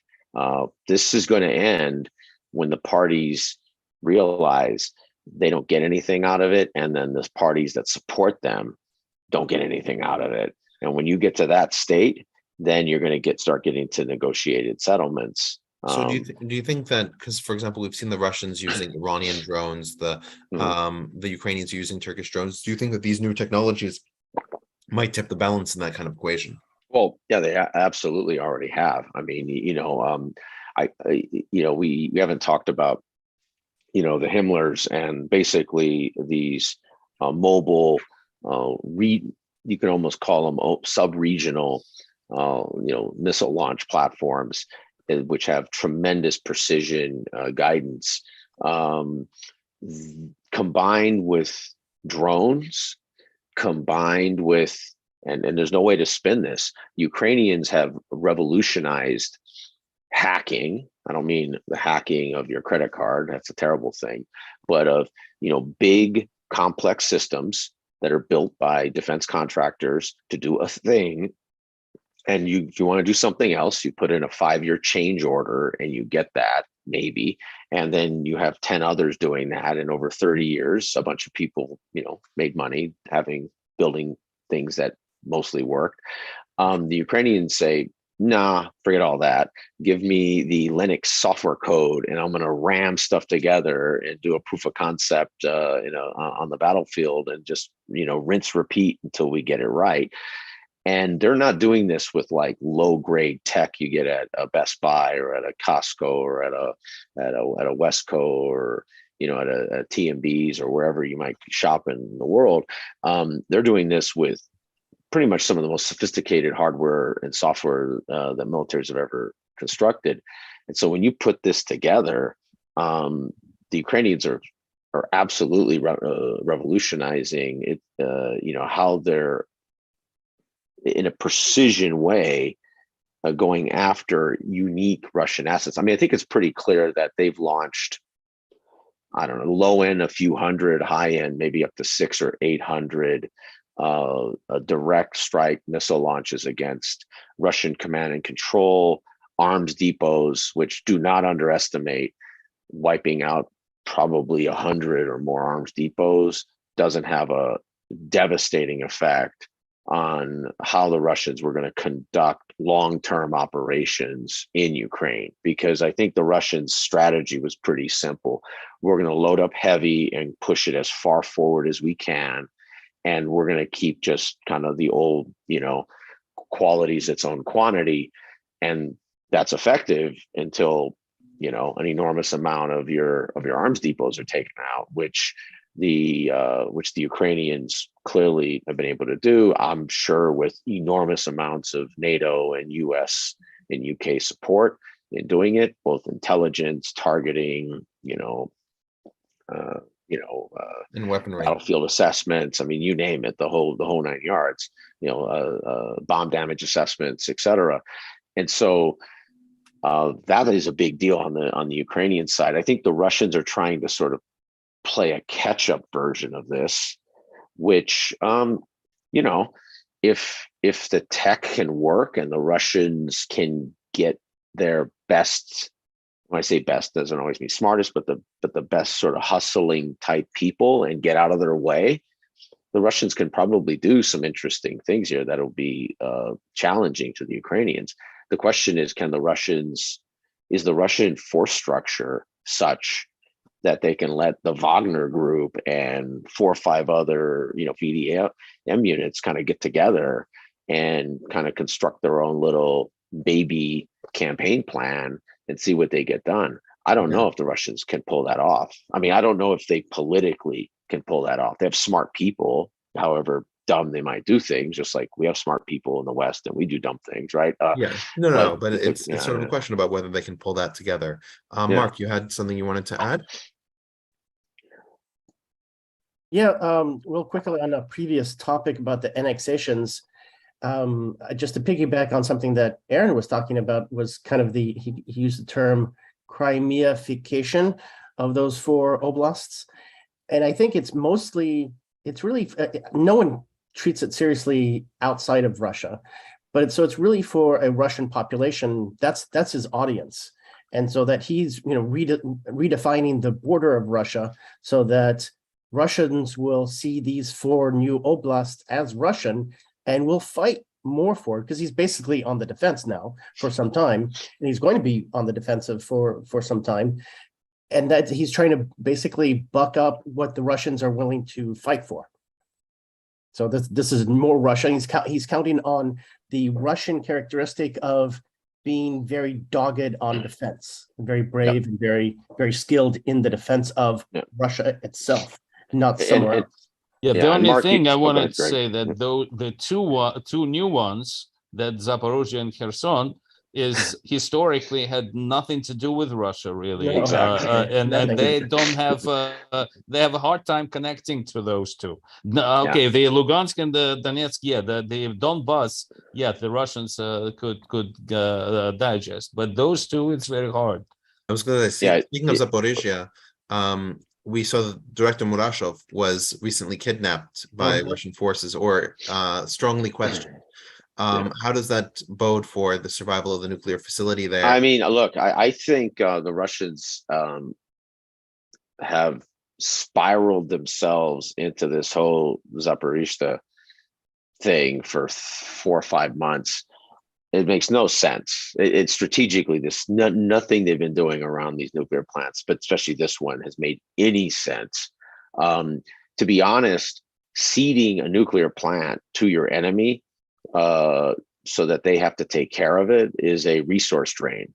If anything, the Russians should be handing these things with the keys to the Ukrainians so they can load up the amount of resources they have to do around them to protect them. It's going to drain Ukrainian combat and support power. But the Russians have sort of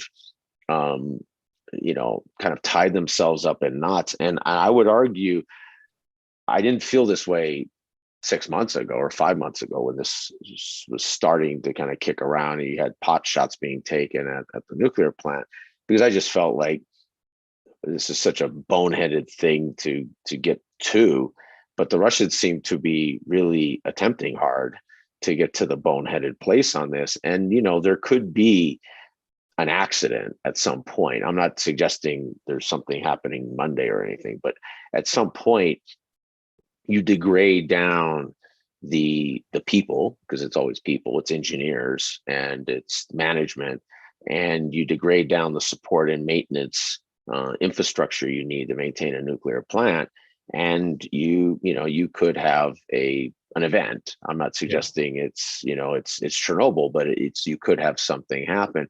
I do think, not that the Russians have a lot of support in the West, but I think whatever the support they have, I think pretty much goes away if there's some significant event that goes down, at this plant. I do think, and one last point to what was Greg was bringing up earlier, which I think is very important.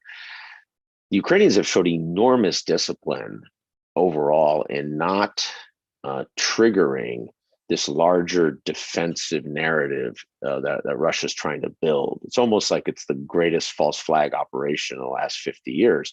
They want, the ideal is a bunch of Ukrainian saboteurs start running around Russia and, doing chaos, because then it becomes, survival, existential war, the Great Patriotic War 2.0.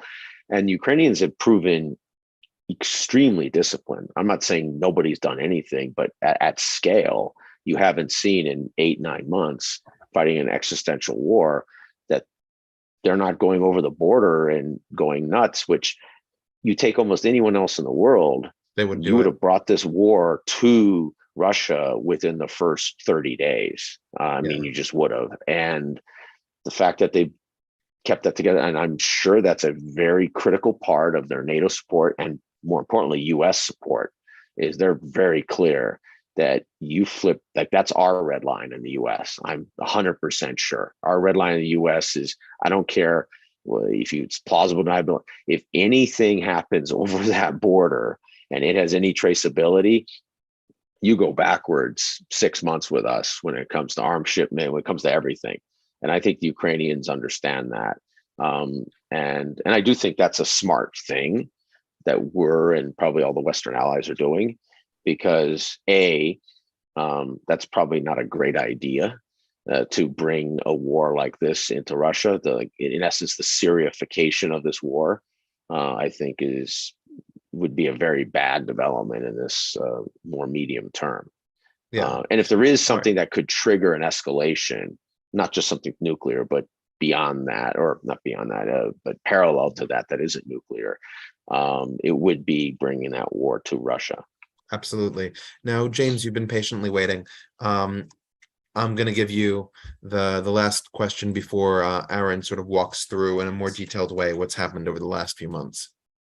I agree with the last person that spoke. I believe that the Ukrainians are building their networks right now. And you're right, they have shown remarkable discipline, probably at our behest, but they have developed the capabilities to strike within Russia. Also, they are very sophisticated in psyops. When you die in the Russian army won't tell your relatives what happened to you. So what's happening is Russian families are calling the Ukrainian call center to find out about their lost husbands or wives or sons or what have you. And the Ukrainians are using that as an entree into persuading them that maybe this war was a bad idea. The Ukrainians' mastery of psyops is impressive, and they're winning that war. And yes, the Russian propaganda arm is still formidable, but they can't argue against soldiers in body bags or soldiers not coming home. That's a hard thing to argue, and millions of Russian families are going to have, or hundreds of thousands of Russian families are going to have their children disappear and never to be seen from again. And so I would just make the next escalation, if they use tactical nuclear, will probably be something clandestine inside Russia. I don't know. That's just my guess. All right. So, Aaron, you want to take us through July? Yeah. So what I wanted to do, because the last time we met was the end of June, is quickly kind of go through some developments, and I'm using some third-party Data. data and videos that are sort of snapshots, and I'll give all the can't even think right now, the Dissertations. attribution. Thank you. Yes. So I'm getting stuff from Kings and Generals, Germany of the West, CSIS, Michael Kaufman, let's see, the FT. It's about 20 sources, so I'll list those and we'll put them on the YouTube. But so this is and I don't have anything that doesn't have at least 2 or 3 party attribution. That doesn't mean it's right. It just means it at least has multiple attributions, and it's not some proven bozo that's been wrong 15 times and just making things up. So going into July, the Russian offensive that was attached to the large-scale artillery barrages that we were seeing, basically equaled 0.1% of Ukrainian territory that was able to get, that was able to be captured. So, and this is important when we get to what happened in September and what the Ukrainians have been able to do as a counteroffensive. And I'd say Ukrainian and Russian losses, I mean, to be honest, I think the Ukrainian and Russian losses are pretty close. I would probably say, the Ukrainians have done a fantastic job in information warfare by basically just not releasing anything. And, kind of like it's like a Star Wars movie where it's like the good guys can just not say anything, and the good guys are going to try to find everything out about the bad guys and tell the world about all the things that go wrong with the bad guys. That's really been the Ukrainian approach. And I think it's been pretty effective, but there's been able to be some limited, sort of attribution of losses on the Ukrainian side, throughout the last 8 months. I would, in my view, is that most of these numbers I would probably double, at least on the Russian. I would double them on the Russian side, probably triple them on the Ukrainian side, and that's just my kind of gut feel, based on. If you're engaging this many, if you have this many kinetic engagements, you can't have any losses, or else if you didn't have any losses, you wouldn't have stopped, right? I mean, it's just sort of pretty simple here, right? So at the end of the day, you do run into some limit, and typically your limit isn't fuel only or ammunition, it's somebody shooting back, and you tend to attain a loss at some point. So if you knock out 8 Russian tanks, it's not inconceivable that you lose one of your APCs, or 2 APCs at some point after you get through those 8 tanks. And that's sort of my view, which is pretty unscientific on this, just I think kind of rational, to some degree. So this gives you kind of a view of what was going on in July at this point in terms of the Russian offensive. And Richard, if you go to the next slide. At any point anyone wants to stop, I will, as part of this, kind of cycle, because the US aid I think does matter, and the British aid does matter. So one aspect of this that we talked a little bit about was that the Ukrainians don't have any air dominance capability or even air development at this point. And that, I think, is the medium-term objective, so they can sustain their own security of their own state, their own territorial integrity. And the most likely option for this are the F-16s, right? The US has about 1,000-ish, 1,100 F-16s that are in mothball inventory. And because we're cycling into F-35s, a big chunk of the Western security nations are, whether it's Japan, the US, parts of the UK, the Dutch, the Nordics, you name it. So the F-16s offer a trainable platform, and in probably 6 month cycles, you could get them using F-16s, and you allow the Ukrainian engineer hacking kind of mechanical, MacGyvers to take over, and they can probably, turn them into pretty effective air contestation and air dominance, given how limited the Russian air dominance has been. So I think that's a big deal. And then the MRLSs, so basically all the rocket launch platforms are really the second phase. The first phase was getting Ukrainians a ton of 155s, howitzers, any way you could ship them to them, and whatever other late Soviet Mista type 152s. I think we're pretty much to the end of that. And now it shifts completely to all of these multiple launch rocket systems, which there are fewer of these. The difference is one of these with the right targeting and the right integration and this Ukrainian MacGyvering. For those of you that don't know what MacGyver is, a TV show in the 80s and 90s where some guy was always running around and could take toothpaste and duct tape and an extension cord and create a rocket ship. Kind of over exaggerating, but that was kind of a theme to the show. And so the Ukrainians, I think, are going to be able to take a small number of these MRLSs, maybe 100-ish, and do an enormous amount of damage. I mean, they've already done a huge amount of damage. So this really kicked into gear in July, and this is when it started the conversations.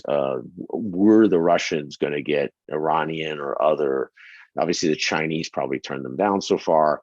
Drone or other technologies. The next slide, please. And any Greg, everyone jump in. Anyone jump in. So the U.S. package in July basically were a bunch of HIMARS, which are basically advanced multiple launch systems, a ton of 155 ammo. If you notice, not a lot of 155s, just more ammo. And then NASAMs, which are basically anti-air platforms. And these are, we're not giving them in the West the latest generation, but we're giving them typically a generation back. But the MacGyverness of them tends to mean that outside of the hardware pieces, they're hacking the software to bring up the software pretty close to our generation or close enough. And I'm sure we're sort of helping them,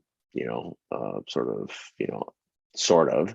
And that's making them pretty devastating because obviously the Russians haven't been able to bring their air power into this war. And then the biggest thing I think that turned the tide very quickly was the counter artillery radar systems. So there's a whole set of these. If you look them up, they're these Q-36, 37, 38s, and Q-53, 56s that were developed in the US and are part of the NATO inventory. And this allows you to do basically counter artillery radar. It integrates into your fire directions control centers, your FDCs. So then when you identify where the artillery is coming, you've already sort of pre-created all your target maps, and then kaboom, you start going nuts on that. Now that works well with regular artillery. If you've got this multiple launch rocket systems, it's absolutely devastating because you're taking these things out in a matter of, literally minutes. And you could see these command post vehicles. It's not like a vehicle, right? It's not like a truck from U-Haul. It's like a whole, suite of, basically think of them as like militarized semis and large trucks that basically all back up to each other and form like basically a mobile military command and control center, a modern one with all your signals, satellites, all of the integration you have. So putting those out there, I'm sure in these Kherson and Kharkov counter offenses, these are front and center. And then bringing in all these smaller kind of adaptable drones, which Ukrainians have turned a bunch of, basically surveillance, small unit surveillance drones into like baby armed drones, where they figured out the physics of these, and they can hang an 80 millimeter series, or even in some cases, I saw one with 100 millimeter, which is kind of incredible because of how much they weigh. They just hang a mortar off of the thing, and they're able to get an extra. They hack, they weld and 3D print extra fins and stabilizers, and like a weird little, like, looks like a chicken fence around it so it doesn't sway, and the thing just drops straight down on top of whatever, and that's just called Monday in the Ukrainian army today. So these 36,105 millimeter rounds are interesting because typically 105 millimeter artillery, 120 millimeter mortars are used in smaller units, company size units typically. And so that means they're pushing a lot more of their, think of it as your local mobile firepower, right? When you're moving. So this always made sense that if you're going to be maneuver, right, you want a lot of small, very dynamic firepower moving with those maneuver units, which those 8 brigades that moved in this counteroffensive, I'm sure, half of those rounds or a quarter or whatever were with those units. You look at the next slide. Before we do that, I have a question here. Given how much money in personnel that the US has invested in Iran historically, and now Iran is helping Russia by selling drones to them, is there a lesson perhaps that we should learn here, and perhaps not be so quick to sell or provide Ukraine with these kinds of weapons that they may eventually turn on us? I mean, I think I think there's a Ukrainian defensive and security culture that is at this point as Americanized, or getting as Americanized and Westernized with UK, that whole L, as any thing has in the last 50 years. So when we say turn on us, I just don't. I would also point out that Iran went through a revolution, totally true, where a group of people that had been forced out of the government in the 50s and 60s came to power in the 80s and 90s. Yeah, that's true. Spotlight on my series, we're definitely going to cover that probably January or February of next year, because that is a huge seminal event. Absolutely, it's a huge seminal event. I think the one difference is that Ukraine being contiguous in Europe with the rest of Western Europe and Westernizing. And I think the big thing is going to be how fast, and this is where the EU has to step up, or that L, and integrating Ukraine economically substantially, as this war either goes on or eventually sort of becomes a limited war, where you're looking at building a modern Ukrainian economic state and having that, integrate into, let's say, at least the rest of Eastern and Central Europe and Northern Europe, with trains and logistics and agriculture, free trade treaty. Yeah, exactly. So assuming those things happen, then I think the likelihood is pretty low. Now, if those things don't happen and there's a rejectionism, which I don't know how that would happen, but if that happened, well, then this would probably not be great. So, but assuming that Ukraine becomes politically and economically more viable into Europe over time, I think they're just going to be a bulwark as a security actor, and their fight is going to be getting economically together, and the amount that's going to take to do that, because let's not underestimate, I think it's going to take them 10-20 years minimum to rebuild their country, and it's going to require hundreds of billions minimum, and who knows, it could even be $1 trillion. I mean, it's going to be astronomical, the rebuilding they're going to need. So let's say in August, things were starting to change. This is kind of a eye chart, but you know, those of you that really are interested in it, I mean, in essence, this sort of fixed the positions that the Russians had, and the Ukrainians were starting to move their forces around, and in some ways kind of construct this feint in the south, which wasn't a feint. They actually attacked, but this sense that that was the dominant area on the battlefield and in the region, while what they were really doing is putting all of their best and most capable maneuver units in the north and preparing for what became this massive counteroffensive. Just sorry, just to give people a Yep. sense in time, we passed the 2-hour mark, which is fine. Yes. We're probably going to stay on for another 20 minutes or so. Yep. And then we'll sort of say our piece and head out.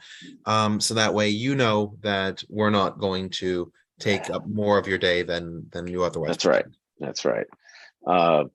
So if you go to the next slide, this is something that kind of recognized after 1, 3, 6 months, the progress that was made or not made. And this is that little bump that the Russians had between 3 and 6 months, which, you know, given the millions of artillery shells and the astronomical amount of resources, I mean, they basically replanted heavy Russian forces. I mean, I have to believe just the scale that what they were doing, at least 30%, maybe more, 40% of the Russian heavy forces were brought into this fight. And you could see that after 3 months, outside of, you know, demolishing, you know, thousands of small little towns and hundreds of, you know, medium-sized towns and villages, they didn't really have substantial gains. And the reason is that the Russians, the fundamental design error of this whole thing has been the belief that this was going to be a fast war, and that they were going to be welcomed as, you know, liberators. I mean, we heard this 20 years ago somewhere else, and there was not a campaign model for Plan B, which usually involves, if Plan A doesn't work, and that's your war aim, you're a liberator and you're welcome. Plan B is you go big, and big involves manpower, like astronomical amounts of manpower. And just like the US didn't have that, the Russians don't have that. And so the Russians, even when they changed their campaign plan after 3 months or reorganized early after a month to get ready for this, they didn't have the manpower. So even when they just smashed, you know, a big chunk of, you know, eastern Ukraine, they actually didn't have manpower that could actually go in to these areas. So the Ukrainians, as long as they withstood, you know, all you had is billions of dollars of more redevelopment that the Russians generated, basically, and obviously thousands of dead, you know, probably tens of thousands, realistically, of dead Ukrainian civilians and Ukrainian fighters. If you go to the next slide,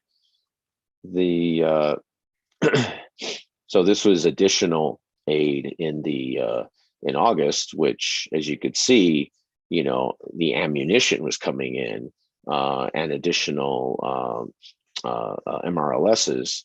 If you look at the US aid package, and if you look at something down here, that becomes a big deal, right? Going from the original 4 NASCOMs to 6 more, that's 10. You know, the Humvees and the mortars and howitzers are sort of irrelevant in that. But the Claymore mines are a big deal, because if you're going to do a counteroffensive and it doesn't work, and you need a retrograde, you need what's called a retreat, basically, in military language, a retrograde operation. Well, you want to have as many layers of defense while you're going the other way to slow down, you know, that counterattack. And so, you know, that was sort of another one of these little triggers. And 2,000 Javelin systems is a decent number. So when you look at all that ammunition coming in, all those Javelins, all those Claymores, the additional NASCOMs, I mean, this is a big, big package. This is probably one of the more strategic packages amongst the, I think, 28 packages the US has, and the rest of the allies, another 15 or 16. if you go to the next slide. So there was a huge, we sort of, I think we've talked about this in a different context, but yeah, there was a whole bunch of humanitarian law violation accusations back and forth between the existing international community, which I think has been sort of a mess on this whole thing, whether it's the UN, Amnesty International. I mean, they're all over the map. Sometimes they indirectly blame the Ukrainians, or at least posit that the Ukrainians are responsible. And it's like, well, someone's invading you and they're in a village and they're firing from the village. It's pretty hard to get them to stop firing unless you fire back at them in said village. I'm not saying that's a good thing. I'm not saying it's wonderful, but what's plan B? And so there was a whole bunch of weird things that I think, if some of you remember a few months ago about this, but next slide real quick. So if you remember, there was a bunch of Russian aircraft that were destroyed, which were out of all of these multiple launch rocket system ranges. So these were Ukrainian operatives operating behind their enemy lines. So it's a big deal there too, that they could do that. And it was strategic enough to do that, right? Which I do think, destroying as many Russian airframes is in Ukraine's advantage. Additional, basically additional multiple launch systems. You can see this pattern now, right? The pattern is the aid is completely shifting to multiple launch systems, which are counter artillery focused and counter weapons depots and command and control focused, which is really what the Ukrainians were doing. And there's a term for this. It's basically preparation of the battle space. And that's what the Russians just missed completely, is that the Ukrainians were prepping the battle space, which clearly the US and UK and the NATO allies were supporting them. I'm sure with direct targeting. Because this kind of precision is the only thing you get with signals intelligence, satellite, drones, high altitude radar systems, etc. So that is a big shift that happened in August, I think, and which no one had an idea, unless you're involved in this, when that would shift into another gear. If you go to the next slide, this talks a little bit about the Russia purchase of the drones. From what we understand, that there was substantial purchase. I think, like I said, if the Russians spend the time on hacking these and sort of MacGyvering them, I am surprised that they either are not procuring or able to procure Russian serial numbered and stampable Chinese hardware, because that exists. A ton of it exists, right? The intertrade between Russia and China hardware is pretty substantial, actually.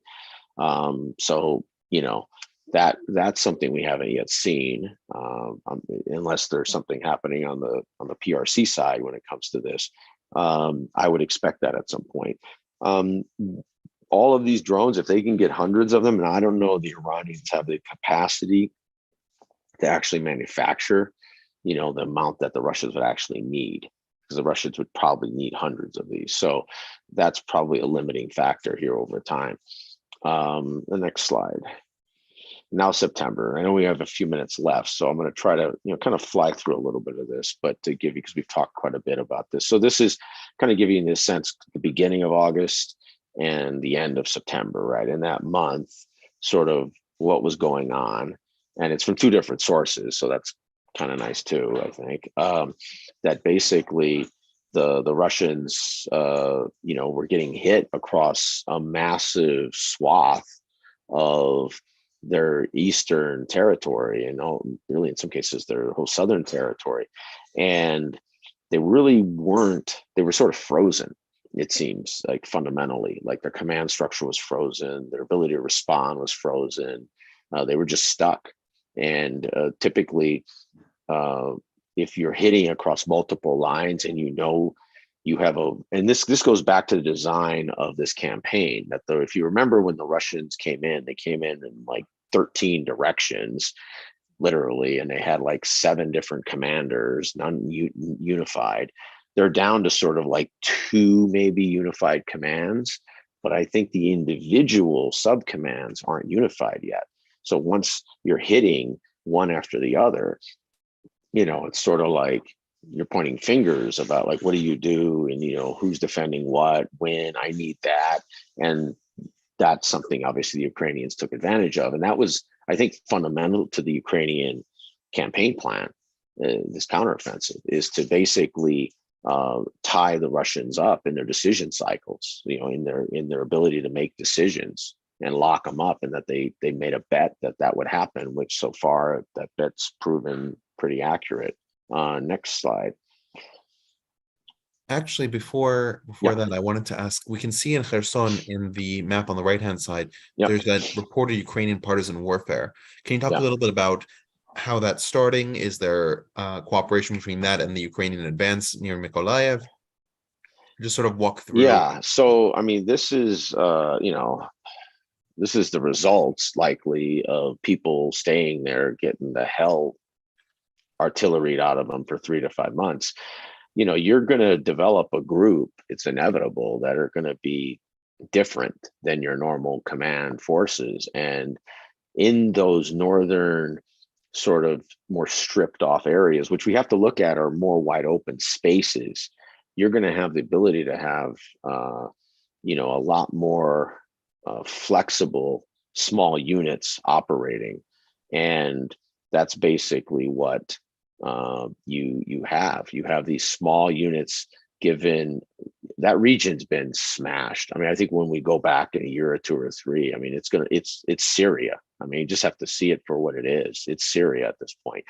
And any place that turns into that is just going to have lots of small units running around. And so it's not like there's a partisan general likely, right? It's sub commander X, Y and Z and A, B and C. And so ultimately, these are the people who have the most accurate battlefield intelligence, because they're there, like they're hiding in a basement for 4 months, or, they in some irrigation ditch, or have built some sub-tunnel system that they're surviving in. So that's really, what's giving, I think that's going to turn that into a second Syrian phase of that fight, ultimately. I don't think there's any other way around that, to be honest. So if you look at the disposition of forces, this is from CSIS, you kind of see the incredible intensity of Ukrainian forces that are in that space. And if you look at what the Russians were concentrated in, it doesn't take a genius to see that there's some pretty weak defended areas. And you can understand why Russians want to protect northern advances, because you're talking about going into Russia or going into other parts of their influence state, whether it's, Belarus, whatever. And so, but they also allowed a huge amount of space in that whole region, which of course, is pretty obvious that the Ukrainians were eventually going to take advantage of that. If you look at the next slide, and then you see a more balanced, and you could argue a fairly well defended Russian position here in Kherson. I think the big thing that the Ukrainians are trying to do, their goal is to pin, if they can, if you look at the middle of the screen there, the Russian forces against the Dnieper River.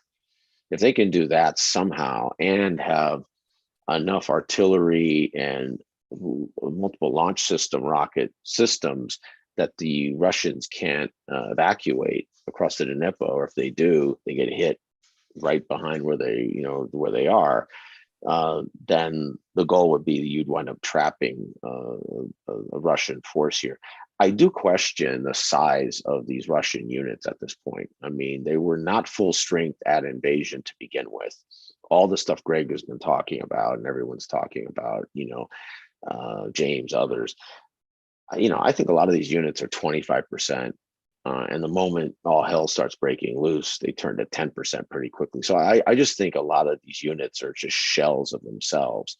I think the one thing you do have is you have some pretty robust defensive positions that the Russians have built and some pretty powerful firepower in artillery.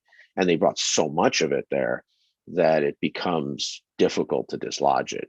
And this to me is going to be the most interesting thing if the Ukrainians can somehow, if they can fight through and take Kherson. I'm not going to say the war is over. I think the major hostilities phase is going to be so dominant at that point on the Ukrainians, because if they can actually do this with these forces, they're doing what they're doing on the north, and they can just get one more, core level unit of 6, 8, 10 brigades, they can basically construct a pincer movement, north or south. And at that point, I just don't think the Russians have the capacity to handle that. Next slide. So these are sort of Russian losses that, have been sort of calculated and sort of graphed. I sort of believe, I would safely double most of the losses, like I said earlier, on the Russian side, and triple, or in some cases maybe quadruple on the Ukrainian side. But it's still substantial, right? And with these, it's not that, like, you can't go down to your local Toyota dealership and go get another Russian military vehicle, right? It doesn't work like that. Yeah, can you explain a little bit what these BMP BTRs are? Just Yeah, because so that seems to be the biggest losses. Yeah, so there's, most people are aware of Russian tanks like T series, going back to World War II, T-34, probably the greatest tank in history, given what it did. Not necessarily the greatest in all of its whiz bang capability, but so the BMPs are basically their infantry fighting vehicles, and this is where you would put 2, 4, 6, 8 infantry soldiers, and the back of it would open. When you get to some place, it would have firepower to defend those people coming out, and then they would go, and just like you would see in a sort of So something a closer video. to a troop transport. Yeah, but a troop transport that is fairly has a very powerful weapon, a 30 millimeter cannon. And so, if used by well-trained forces and supported with all the other layers of combined arms, could be very powerful. But the Russians don't have enough people, don't have the ability to integrate all those combined arms, all those other pieces, the artillery, the air power, the drones, the rocket systems. So then these BMPs go out on their own, kind of like in reconnaissance to nowhere missions, get hit by small Ukrainian units, and that's it. It's the show's over. And these are a huge amount of the vehicles that were destroyed by by the javelins and by all the sort of AGM, by all the sort of individual launch, anti-tank weapons. The first 3-6 months, and I'd say continually now. I think to the point that if you're a Russian right now, this is probably not the vehicle you want to get in and go into the fight in Ukraine with at this point. Next slide. And so this is, what happened in Kharkiv, basically. So, in a matter of 48 hours, right, where you had and those of you on YouTube obviously can kind of freeze frame this at some point and just look at it, and you can find all kinds of other breakdowns. This will be studied for 50, 100 years. This is the Operation Gazelle. This is moving a core level of probably 30,000 or more forces in a large scale thrust and envelopment, two-sided envelopment for that matter. I mean, this is, I mean, this is like Israeli Yom Kippur tactics right here. Like, this will literally be studied this century for most of the century, I believe. This is especially using the modern technology they're using. This is the same way as the famous sort of left hook in the Gulf War. This will be I argue this is probably, since the defense of Kyiv, the most important operation on the Ukrainian side. We don't know what's coming next, but if they've got one or two more of these in them, I mean, I don't know what's left of the Russian large forces at this point. So what this generated is basically a mass retreat of the people. The manpower dropped everything they had, vehicles, everything, artillery, and ran. I mean, in serious terms, they literally ran or got in anything they could get in and drove away. And this was key, what the Ukrainians did, just like the Israelis did. They did not stop and, collect, or if they were taking some fire, stop the whole momentum in this, right? So this is clearly pretty sophisticated campaign tactics, which clearly were influenced by the US and the UK in this building this campaign plan to do something at this scale. And so to me, that's the most impressive thing, is that they didn't stop, right? They kept the momentum going all the way until they reached, where they wanted to reach, which their goal was a full envelopment of these Russian forces, basically, or taking the territory.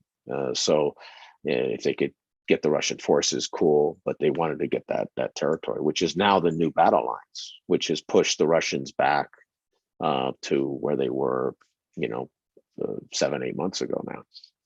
Next slide. A quick note on that. So you had all this abandoned technology that the Russians had left behind. Are Ukrainians, now that the battle line is further ahead, collecting that and reusing Absolutely. it? Or, Absolutely. They're gonna go through. I mean, they have a more modern. The West has helped them create a more modern, let's call it maintenance and like recertification process. So they don't just take something busted up and send it somewhere else. So it's busted up for them. So they're going to recondition it, make sure it works and has the right spare parts, and it has all the, and they're going to find units. And that's a big thing. So they spent a long time in the first 6 months getting hodgepodge, MacGyver units glued together. They're likely now having much more organized units with, basically equipment that fits those units and that has a congruent and consistency and continuity. And so they'll take all that and give it to those units that are based on Russian and ex-Soviet equipment, basically. So this shows, and this has happened so fast that it's sort of outdated already on the left, but a huge amount of liberated settlements, towns, regions, or they're not really cities, but so maybe Greg there's probably a more accurate term for this, but think of these, I guess, as less than a county and more than a collection of towns. It's basically like a collection of towns, I guess. But and you see now the huge amount of territory that's been liberated by the Ukrainians. What's going to be interesting now is how they coexist near the Russian border with Russians, because that is an exposure the Ukrainians have right now.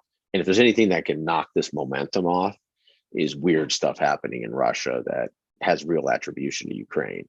So if the Ukrainians can keep focused on dislodging, and this is what I was talking about. So if those of you want to really get a zillion maps on this stuff, go out to Jomini of the West. He's got a great, an enormous amount of maps, and you can read more about, IDF's Operation Gazelle in the Yom Kippur War. Go to the next slide real quick.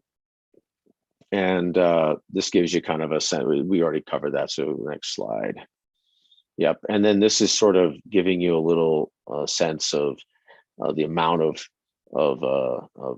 sort of defined strikes. So this sent a signal for over 2-3 days, you know, probably 100 or more strikes occurred. You know, you're not concentrating that in a tight little window if you're not planning on doing something with that. So, you know, that was a big signal. Next slide. So this goes to the, what are the Russians done? You know, they were silent basically in this. You know, they're doing regrouping actions. You know, and obviously there's been some blowback in Russian media a little bit on Russian loyalists claiming that, you know, either Ukrainians are advancing into a trap, or what are we doing over here? You know, why is this not working, et cetera. And one quick thing, if you look at the top, actually go back to that one. So I said earlier, the Ukrainians, actually there's one piece I didn't mention, that they bypass large settlements. That's a big aspect to constructing maneuver warfare, is you don't get yourself locked into a big fight because you're trying to drive yourself to your own objective, which if you define the center of gravity enveloping this whole region, regardless of what the settlements are, then you can take those settlements out one by one after you've enveloped the whole region, because you've cut them off from their supply lines and from their getting reconstituted with Russian forces. So, and then obviously they basically did cavalry recon operations ahead of their main groups. So that's why this stuff's going to get studied, just like the Yom Kippur counteroffensive, you know, is studied to this day, and was highly influential in the Gulf War plan that the U.S. had in 1990, 91. So it's pretty simple here. Reasons for unsuccessful defense: poor Russian command, lack of coordination, low morale, supply issues, lack of manpower, lack of prep. I mean, you know, you could take this and, you know, take the flag away and the name Russia and put it in every bad company or organization you've ever been part of. And, you know, it's pretty close to this. So, and I think one big reason for the successful offense is the numerical advantage that the Russians claim was 8-1, which probably means it was at least that. So, and realize why that's important. I mean, you're designing your campaign, you know, your maneuver campaign on the weakest place that's going to give you the biggest benefit. That's like the trade-off. And what the Ukrainians were able to do is do that. And then and SPAGs, just so you know, are these sort of tank-looking anti-defense or anti-air defense guns, which actually go back to World War II. And they tend to get embedded into smaller units to give you some local air defense that's pretty mobile, you know. And so consequences. Oh, go back to no. We have to. Yeah. Oh no, this is the last one. How about let's do this one? This is important, actually. The last thing. I know we got to run. And I appreciate everybody who's left. The ATCAMs, which are the advanced. Oops, sorry about that. Do you guys hear my background? Sorry if somebody. Yes, we do. Yeah, sorry about that.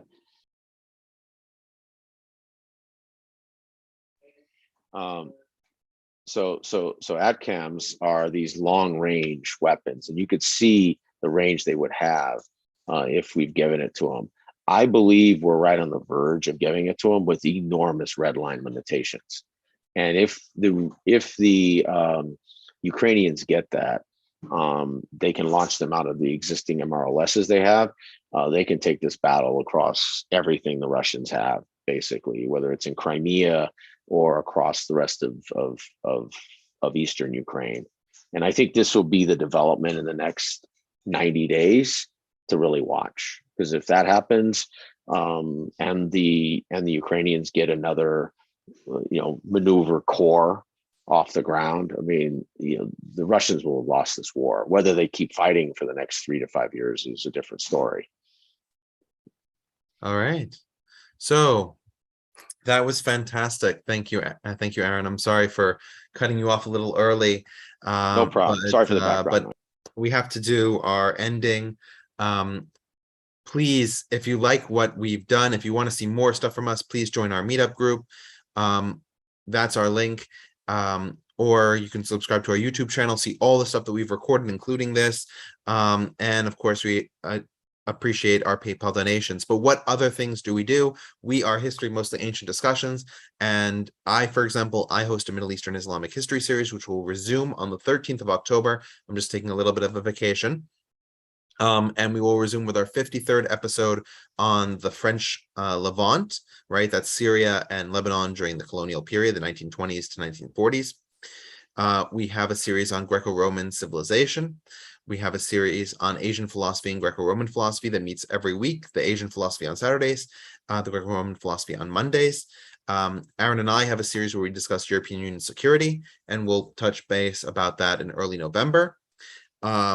There's a Powerful Women series that just did their most recent presentation on Wu Zetian, China's only empress in their history. Sergio Martinez will occasionally do Arms and Armor, where we investigate different arms and armor that people wore. We've got our Dead Languages series with John Maloney, where we just covered Sumerian. And we've got a number of short run series like this Russo-Ukrainian War series that we're going to connect again in early January, see where the different forces are. We've got our Islam 101 series, which was just completed with a discussion of the Hajj. And we even have older series that we haven't touched again, but go through a lot of different areas of the world, from World War II battles to Idi Amin to Jewish history.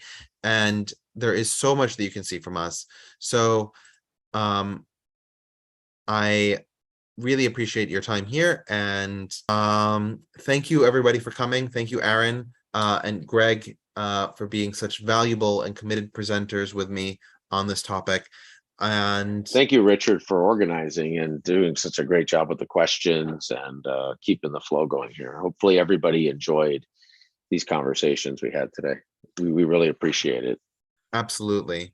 That's my pleasure. And I also appreciate everybody coming in and joining us and asking those thought-provoking questions. All right. See everybody soon. Hopefully it'll be October 13th for the Middle Eastern History series. If not, sometime else. And enjoy. All right. Great. Thank Bye. you so much, everyone. Bye-bye. All right. Thank you, everyone. Bye. Bye. Thanks, Greg.